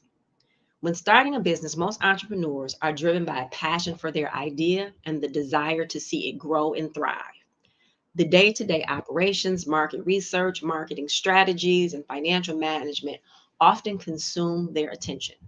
These are crucial aspects of building a successful business, and they rightly demand substantial time and effort. However, what can sometimes get lost in the excitement and challenges of the early stages is the critical importance of having a well-defined exit strategy and why it should be part of your business plan from the very beginning. Here's why your exit strategy should be a foundational component of your business right from the outset. One, it provides clarity of purpose. An exit strategy compels you to define your long-term goals and objectives clearly. Are you building a business to pass on to your children, to sell for a significant profit, to take public, or to even close it down eventually? Knowing the ultimate purpose of your venture helps you to make strategic decisions and set measurable milestones. It attracts investors and partners. Investors and potential partners are more likely to commit to your venture when they know that you have a well thought out exit strategy. It demonstrates that you have a vision for creating value and that you're focused on delivering returns. This can open crucial doors for funding and growth opportunities. Risk mitigation. Planning your exit strategy from the beginning forces you to consider the risks and uncertainties that lie ahead. It encourages you to develop contingency plans and risk mitigation strategies. By identifying potential pitfalls early, you can take steps to avoid or minimize them. And adapting to changing circumstances. The business landscape is constantly evolving. By having an exit strategy in place, you remain adaptable to changing circumstances, market shifts, and or personal life changes. This flexibility can be invaluable in navigating expected challenges. Fostering accountability. An exit strategy helps create accountability. It ensures that you and your team are working toward a shared long-term vision. As you regularly review and update your exit plan, you maintain focus and direction, making it easier to monitor progress and adjust your course as necessary. Financial security. Perhaps the most importantly and well-planned exit strategy is your insurance policy. It safeguards your financial security and future well-being. By thinking about how you will eventually exit your business, you can ensure you receive the maximum return on your investment, whether that's through a sale, a merger, or passing it on to the next generation. I have a client who's been in business for 15 years. In our initial consultation, I asked when he wanted to retire. He said in 10 years. I asked about his retirement account, and he said there's not enough money for him to retire and live the lifestyle for which he's accustomed. As we talked about the business, it's not possible to fund his retirement account enough over the next 10 years. My suggestion to him was, you have to build it from this day on to sell it. The proceeds from the sale will fund his retirement. Have you started to think about retirement and what that will look like for you? The thought of that should make a strong argument for you to start working on your exit strategy if you don't already have one. Incorporating an exit strategy from the very beginning of your business journey, or from today, if need be, is not a distraction from growth or day-to-day operations. It's an essential element that ensures your efforts are aligned with a long-term vision.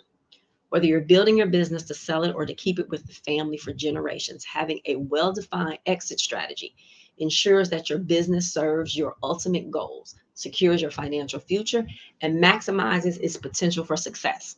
It's a proactive approach that sets the stage for a thriving, sustainable enterprise. Understanding your exit strategy option is crucial. So let's explore each of these options in a little more detail. So selling your business. When you consider the sale of your business, it's essential to identify potential buyers. This process begins by assessing your market and industry. Is there a demand for your type of business, and who might be interested in acquiring it? Potential buyers can include competitors. A competitor may see value in acquiring your business to expand their market share, access your customer base, or gain a competitive edge. Identify key players in your industry who might be interested in your business. Larger corporations might be interested in acquiring smaller businesses as part of their growth or diversification strategies. Research which corporations have a history of such acquisitions in your area. Private equity firms. Private equity firms often seek to invest in or acquire businesses with growth potential. They can provide the financial resources and expertise to take your business to the next level. An IPO, an initial public offering. An IPO is a viable exit strategy for well-established, growth-oriented companies. Going public can provide access to sustainable capital, enabling further expansion and brand recognition. To pursue an IPO, you need to build a track record, comply with regulations, and hire experts. Family succession. If your business is a family-owned enterprise and you wish to keep it within that family, careful planning is necessary. Consider the following steps. Identify successors. Determine which family members are interested and capable of taking over the business. Evaluate their qualifications and provide them with the necessary training and development opportunities. Legal and financial planning. Consult with attorneys and financial advisors to structure the transaction effectively. This may include estate planning, inheritance strategies, and the establishment of trusts or holding companies. And prepare for leadership transition. Develop a transition plan that ensures a smooth transfer of leadership and a decision-making authority. This can include mentoring and gradual handover of responsibilities. Keep in mind, family succession can be a very emotional journey. Often you hear when it comes to business, you should not be emotional, but this definitely is the exception. You will be handing over and walking away from your life's work. That alone will make and take an emotional toll. Your children, who hopefully have been working in the business, will be receiving your legacy, but will have their own ideas on how to proceed and build on that legacy. Disagreements are going to happen. You and your children will think about your mortality, and that will bring on a whole different set of emotions for all of you. Being understanding and patient will be very important, but equally important is creating the plan. Seek the necessary professionals to help in this process. Liquidation. While liquidation is often viewed as a last resort, it's a legitimate exit strategy if you find yourself in a situation where the business is no longer sustainable or profitable. Key considerations: asset valuation. Assess the value of your business assets, including inventory, equipment, and property. Debt and obligations. Evaluate your outstanding debts and financial obligations. Determine how these will be settled through the liquidation process. And legal procedures. Consult with legal experts to ensure that the liquidation process complies with all legal and financial regulations. Understanding your exit strategy option is pivotal in achieving a successful transition out of your business. Your choice depends on your long-term goals, your business's financial health, your family, and your industry. Whichever option you select, careful planning, consultation with experts, and a well-executed strategy are essential for a smooth and profitable exit from your business. Remember, the flexibility and adaptability are also crucial, as your chosen exit strategy may evolve over time to best align with your changing goals and circumstances. And if you consider selling your business, don't try to do it yourself. I had a chat with one of my buddies over at UBS, and he had a client who was selling his practice. And he came to him and says, yeah, I want to sell my practice. And someone offered me $25 million for it. And my friend at UBS said, well, hold on, let me shop the business for you. Let's just see what we can find. And after convincing the business owner to allow him to do that, the end result was that business owner, through the work of UBS, was able to sell his business for $75 million. So I tell that story to say, always reach out to the experts. That is what they do, and it's going to be important throughout your exit strategy. So now let's talk about how to protect your business for long-term success and securing a successful exit. And let's go a little deeper into these elements. The legal structure, choosing the right legal structure, comes with its own set of benefits and liabilities. Consider the following: sole proprietorship, simplicity, but provides no separation between personal and business assets. You as the owner are personally liable for business debts. Partnership.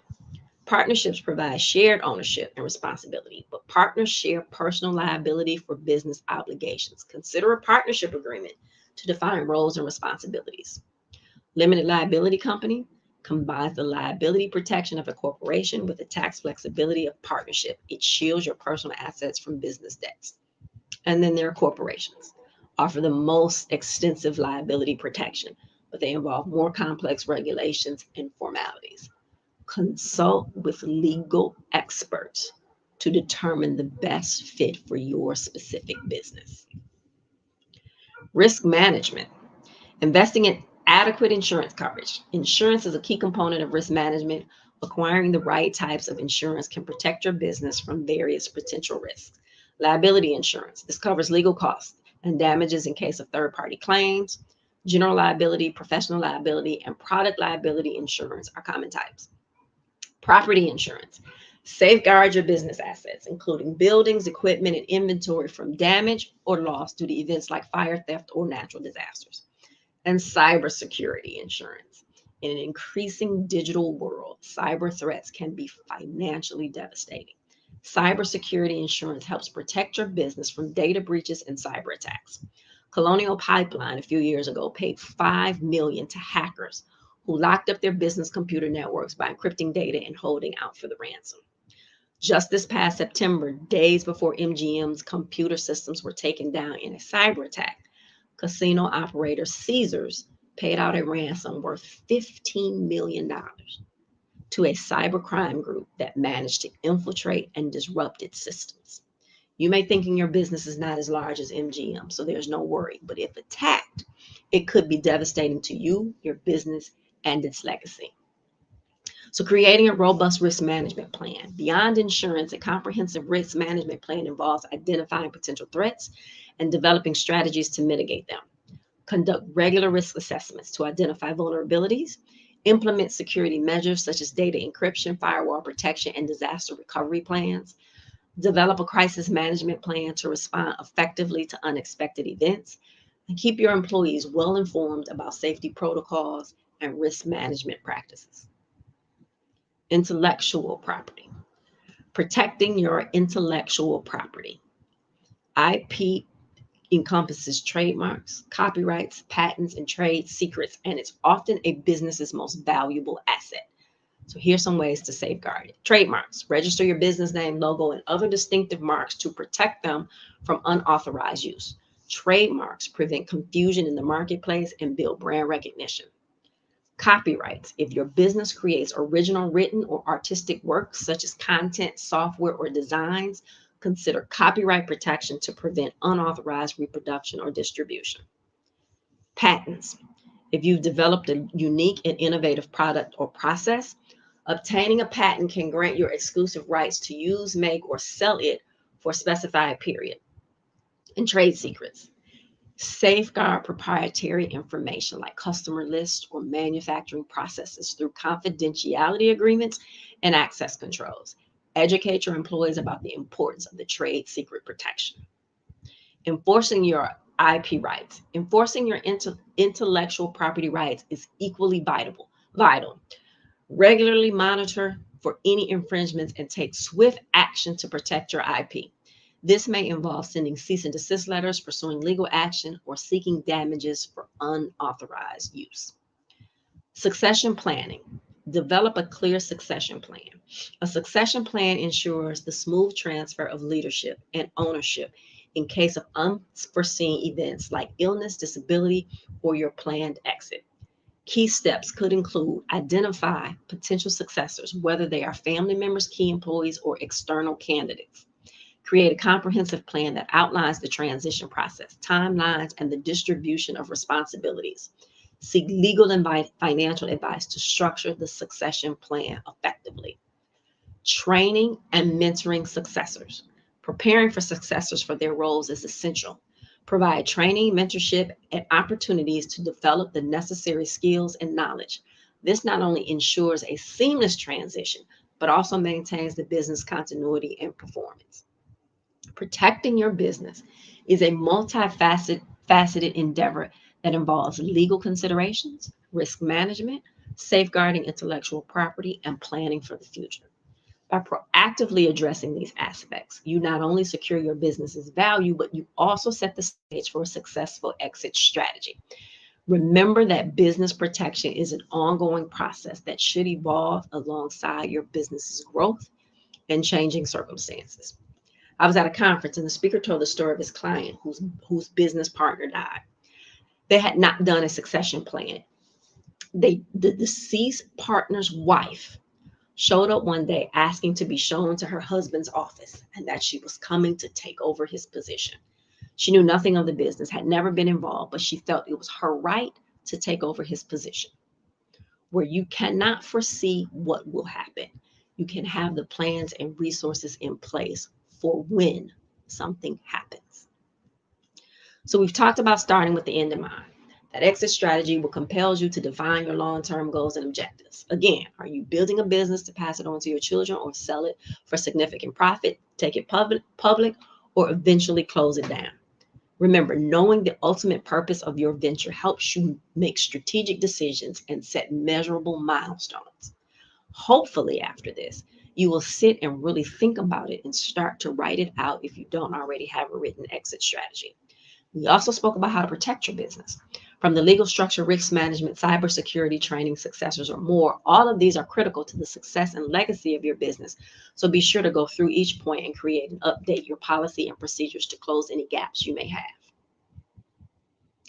Creating a successful exit strategy, planning, and deliberate actions. Here are some areas to consider. Financial stability. I can't stress this enough for so many reasons in addition to the exit strategy. Maintain accurate financial records.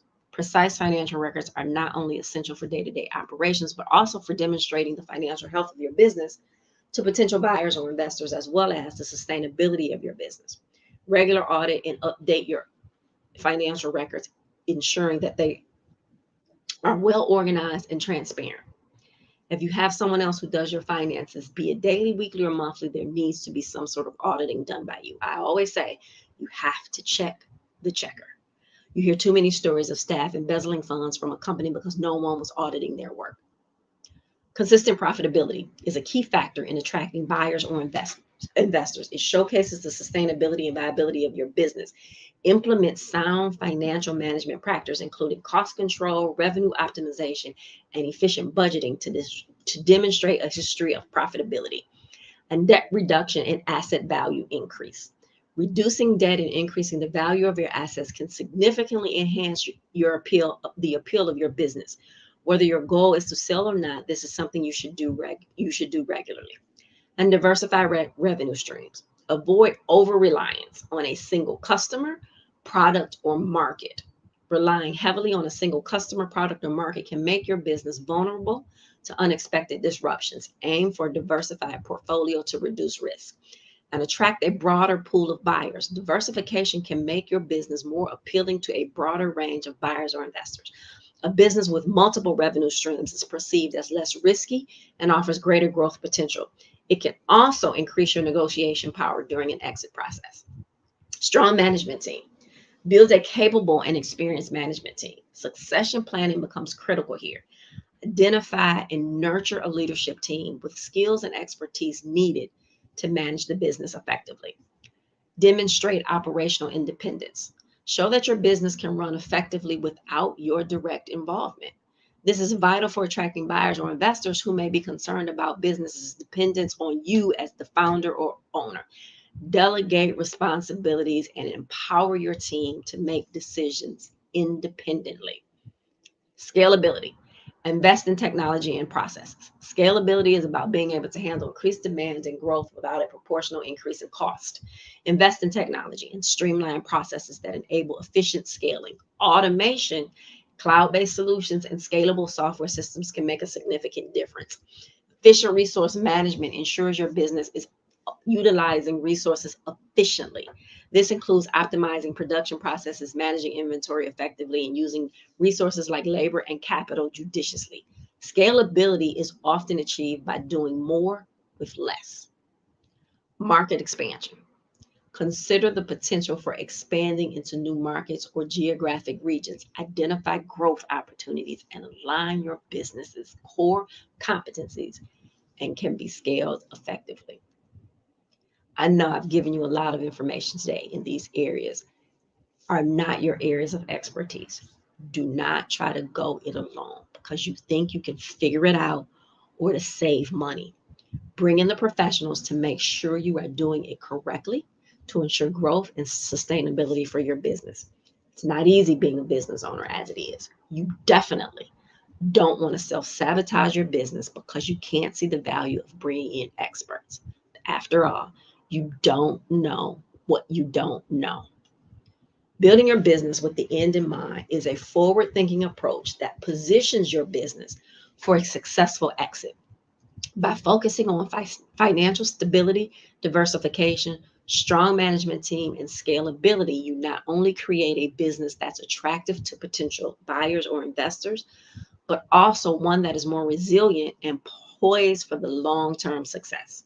Please don't think you should be doing these things because you want to sell your business. These things discussed today are necessary no matter the exit strategy. By implementing the ideas spoke about today, going down the checklist, if you will help to build a strong business, allowing you to increase revenue for you now, not just in the end. Keep in mind that these efforts should be ongoing, adapting to market changes and evolving in alignment with your business's growth and strategic goals. Build your dream team, those people outside of your business that can assist you in reaching the goals you have for your business. Don't allow your ego to get in the way of your own success. Starting with the end in mind is a strategic approach that can save you from many pitfalls and uncertainties along your entrepreneurial journey. By understanding your exit options, protecting your business, and building it for the end, you are setting the stage for long-term success. Remember, your business is not just about today, but it's also about where it will be in the future.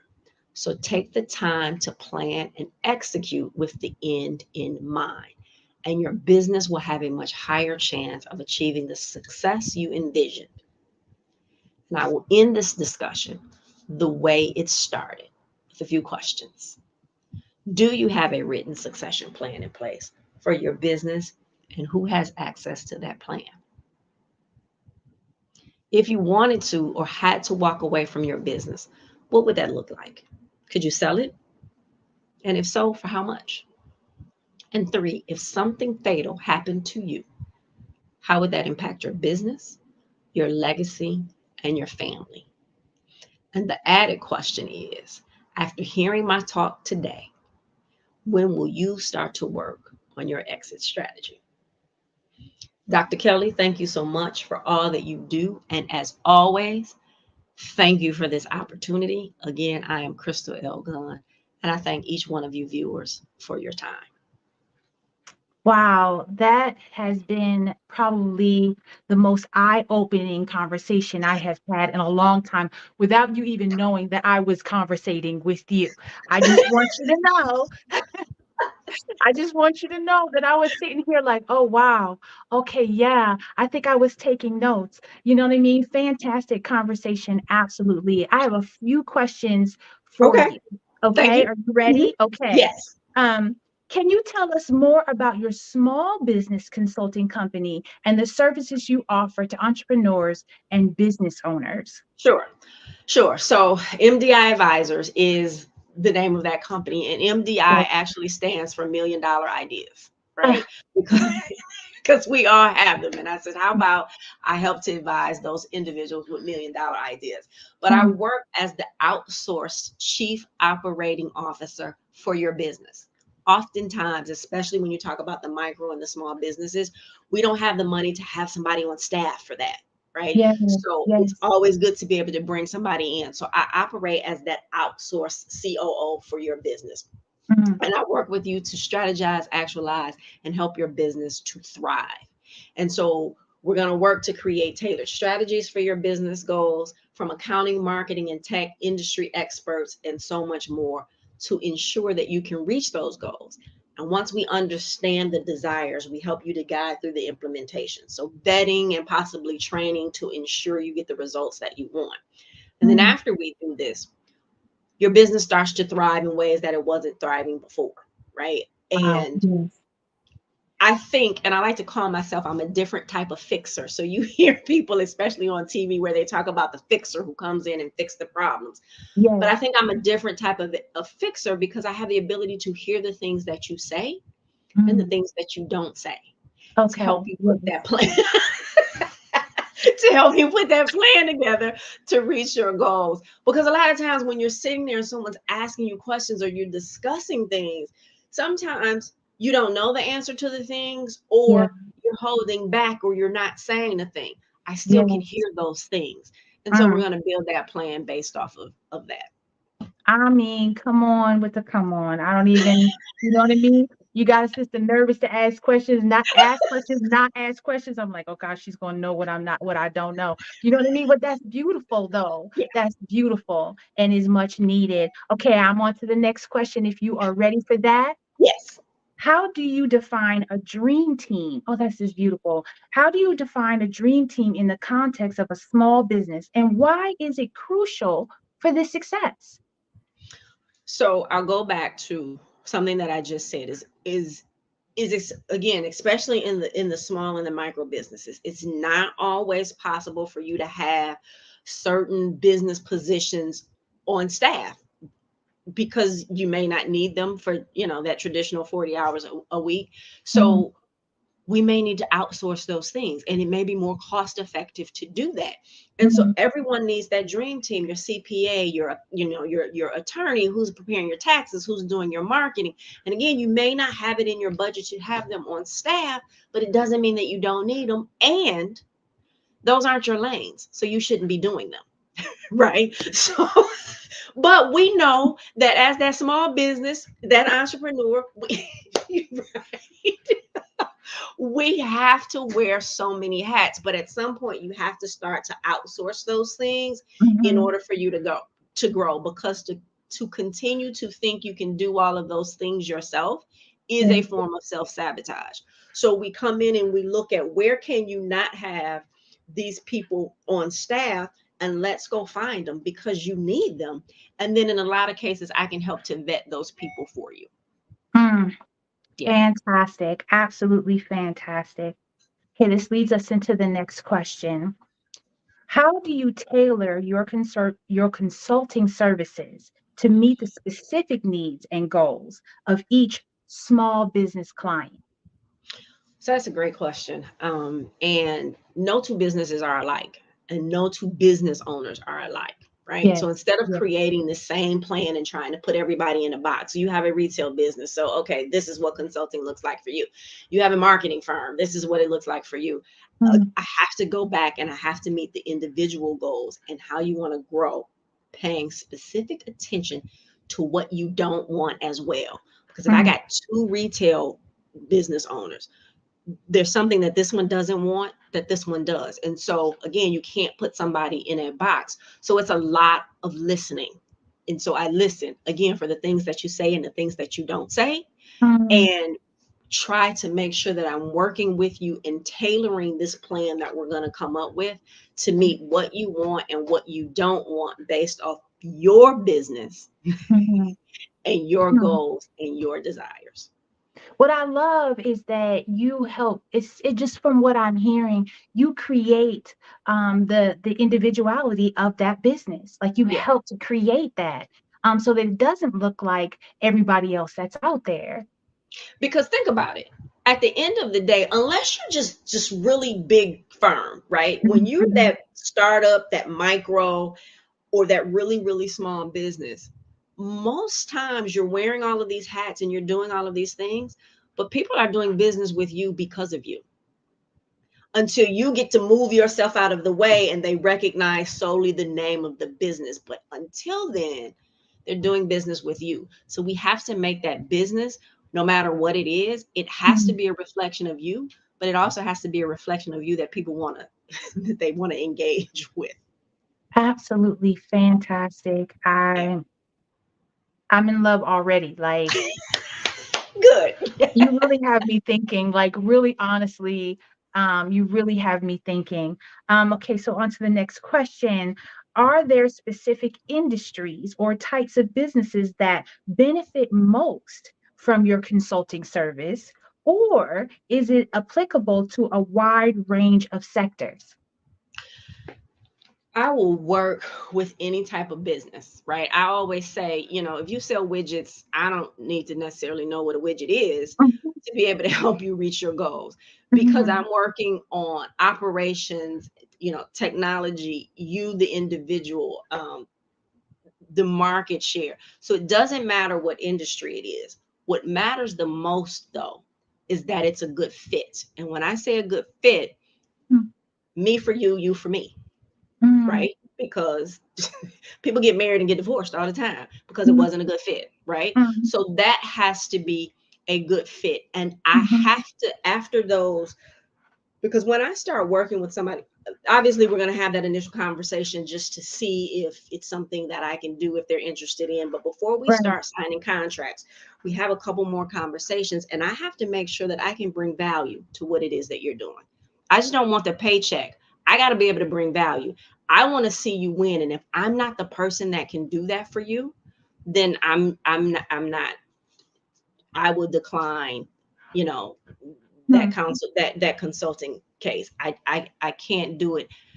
I want to see people win, and I want to be an advocate in that.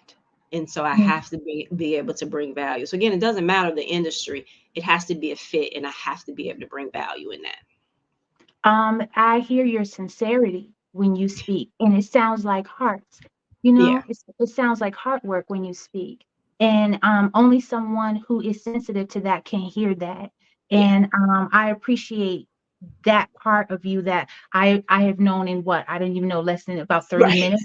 Right. Right. Exactly. So I have to say that I appreciate that. And you know what, when you hear certain people say certain things, it triggers things in you to either move forward or to back up. Yeah. And that I hear in you would say, if anybody is listening to that, if you hear that, to move forward, man. Okay. So what motivated you to become a financial strategist and small business advisor? And how does your role intersect with being a thought leader and activist? I always say this is my assignment. I didn't choose it. Like, I swear the number of times in a year that I say I could go work for somebody else and life would be so much easier, right? But when you say to God, to the creator, okay, God, use me as you see fit, and he starts to use you, you can't say, no, wait, I was kidding. like, don't do that. And so my life has been like, I'm a serial entrepreneur. I've been an entrepreneur and have worked for others, throughout my, I don't know, over 2 decades of doing this thing. The financial strategist. So I do personal financial strategy and business financial strategy. And that came from me being an entrepreneur, going through my own hardships, failing, depression, hitting rock bottom, and hearing that voice and saying, this is not what my life is supposed to be like. I'm not accustomed to failure. What am I supposed to do? Oh, this is what you're supposed to do. But I had to go through all of that in order to be able to understand and empathize. So when I work with my clients, it's a judge-free zone. It's like, yeah, you can tell me anything. I'm not here to say, well, girl, how did that happen? I know how it happened. Life happens, right? So I always say it is my life assignment. And I tap into those God-given gifts, and I have some God-given gifts. Someone once said to me, Crystal, this that you do in the financial arena and this that you do with small business, like I was one of the recipients for 2023 the U.S. Presidential Award for the work that I do for financial literacy. And she said, this that you do in this financial realm and with small businesses, she said, it's great. But the thing that's greatest, your greatest impact is the impact you have and the connections that you have with people. And people have always said this, Crystal, people hear you. And I said, okay. And they would say, well, we need you to go talk to such and such. And I said, well, why me? Because people hear you. And it was one of those gifts where it's not going to be abrasive. It's not going to be, but I get you to be able to think things differently and see things differently so that you can thrive in that. Small story. I have this women's organization, and this was years ago, and we're having this conversation, and she just really had this thing about making money doing her business, right? For, whoever had fed whatever into her. Right. And she's telling this story, and she says she had this vision where she just saw these gold coins coming down, and God was saying to her, use this business so that you can continue to educate the kids in the neighborhood, because that's what she was doing, and use this to buy Bibles for them and have this Bible study. And so, but she had this resistance to making more money doing the thing, right? And I said, well, wait a minute though. I said, God gave you the thing to do in order to spread his word. Don't you think that making more money would do that because you could have bigger impact on that? I said, so in reality, you're doing the thing to be obedient, but you're not doing it to the level in which you can do it. So really you're being disobedient. So what are we doing? And it was like, you could see the light bulb go on. Right. And she was like, I never thought of it that way.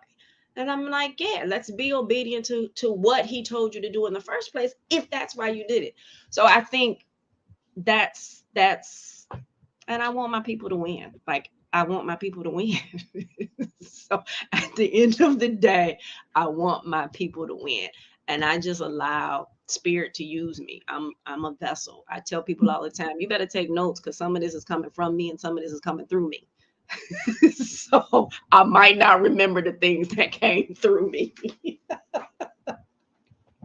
But it took me a long time to be able to say that. It took me a very long time to be able to own that and say it. I'm looking for the church offering plate to pass on this word. You are a joy. Let me just say that. You are truly a joy. I love doing these talks, and I'm going to tell Dr. Kelly that you got to be my moderator every time. Well, listen, I gladly do it in a heartbeat. Yeah, Listen, you are a joy.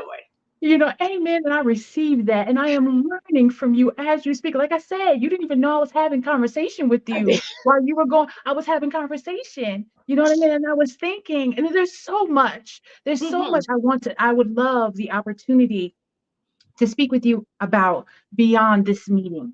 Absolutely. I would love to speak with you. There are questions that I have as a new and old entrepreneur. I would love to speak with you. I have a final question here for you as we have a little bit more time. Finally, how can potential clients get in touch with your consulting company and learn more about the services you provide and help them achieve their business goals? The easiest way is to go to mdiadvisors.com. MDI Get some advice. information, but you also on there have tons of time to hit the button and schedule a free consultation. So I expect to see you this week, Eric. Yes, ma'am. I don't Yeah. even have a rebuttal. Yes, ma'am. You know what I mean? As a matter of fact, let me not even front. Like, everybody can see me write this down. And I Yes. hope I am from this talk, I hope I bring, the first of many. It was repeated for me one more time, please. It's MDI. So Mary David Isaac Mhm. Advisors.com. MDI Advisors, ADVISORS.com.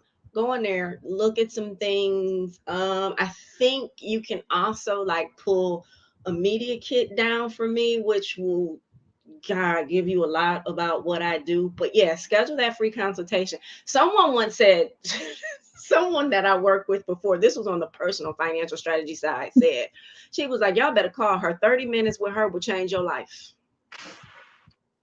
Yeah. There are certain things that I cannot articulate, but that I can feel, Mm-hmm. And sometimes when, ask some of my friends, their eyes would be this big. What, Erica can't articulate something? Oh my God. You know what I mean? But you know what I'm saying? Anytime I feel this feeling, I move on it, because this is a marker in the pathway of my life. And I know what it is. I know it when I see it. And so I want to say to you, we're going to pull the trigger on this gun, because we are going to aim for the mark here. And I appreciate everything that you have said, beyond the little bit that you've been given here. I can tell that you are a wealth of information, and that the information that you disseminate is hard work. Like I said before, I can appreciate that 100 times over. I just have so many, accolades. I could just roll out the carpet and say, just based on this little bit of time here. But for anybody listening, please know that I am going to make an appointment. I am going to go to the website, and I am going to find out what she knows and how it can help me. And I love that you love our people. Power to, I appreciate that, as my father was a Black activist as well. Yes, and I know all about it. I didn't get whoopings growing up from him. I got books to read and reports to write. And I had to carry around a pocket dictionary in order to converse with him, because he would say things I didn't understand, and then I could not reply on a non-collegiate level. So you know what I mean. I appreciate that, what you are doing. Once again, would you please reiterate how we can find you one more time? Yes. Again, I am Crystal L. Gunn, your financial strategist, small business advisor. You can find me at mdiadvisors.com. Go to the website, read some information, schedule your free consultation. Look, I am not a gatekeeper either. I'm going to give you some information. If I can give you something right then, you're going to get it right then. That's just how I am. So yeah, do that. Also, I know that you're going to do your consultation, but when I say your energy and that you are such a joy, I also want to invite you to be on my podcast. So we're going to talk about that as well. And that won't be, we're not going to take that time up in that consultation, but I absolutely want you as a guest on my podcast as well. Absolutely. I accept. Absolutely. Absolutely. Now, with that, I have to say, yes, genius is coming, and I will definitely see you on the other side. Thank you so much. Thanks, Dr. Kelly. Well, thank you so much for that. That was awesome and wonderful. I want to take a moment to promote the scholarships. The Black Business Expo mission is to raise funds for high school seniors going back to college, or K through 12 entrepreneurs. The expo is a fundraiser for students. You may go to www.blackbusinessexpousa.com to donate to the scholarship fund, and use the Cash App on that screen, $BBXUSA. Our goal is to give laptops and up to $5,000 to 10 students. Students can register online at www.blackbusinessexpousa.com. Every dollar counts. So we want to remind you to donate to the scholarship fund. We want to thank our Black Business Expo USA sponsors for April 2023. NC 100, Moody Capital Partners, Suede Soul, Lotus Reach Coaching and Training, Carolina, Virginia Minority Supplier Development Council, Step Management, Barbara H. Smith, LLC, Marge McLean Foundation, INC, Genius is Common, Earth Essentials, Maylene Shawnee Global, Executive Women's Success Institute, The Quality Coaching Company, Superwoman Business Services, Creative Force Studios, Lee Entertainment, Artistic App Design, and of course, Black Business Expo USA. Genius is Common, and I'll see you on the other side.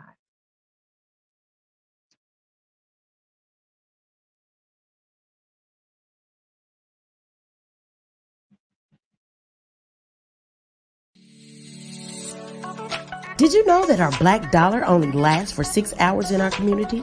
Yet other communities, their dollars last for 19 to 30 days. The Black Wall Street Nation. Black Wall Street Nation. Yes, that's why we created the Black Wall Street Nation. Black Wall Street Nation is a centralized directory available to all black businesses across the world. It was created for businesses like you, the ones that want to start and the ones who have a dream that have already started, such as businesses like Drop in a Bucket Productions, Valito Foods, Sugar Tea Brandy Firm, All the Dazzle, Bun Cakeaholic, Miss Riot, and you. We'll have marketing, seminars, and some funding coming soon just for you. So, we want you to come and join us. www.blackwallstreetnation.com. See you there.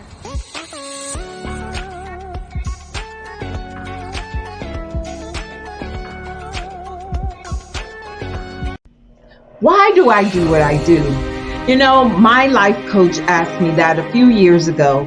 And she said, Tony, what's your why? And I told her, and she said, girl, you've already accomplished that. Perhaps you need a new why. Hi, Tony Harris, Amy Hoydu with Say It Said Marketing, one of your students. And just wanted to say thank you, Tony Harris, for spending so much time with me and giving me that boost in my business that I so drastically needed.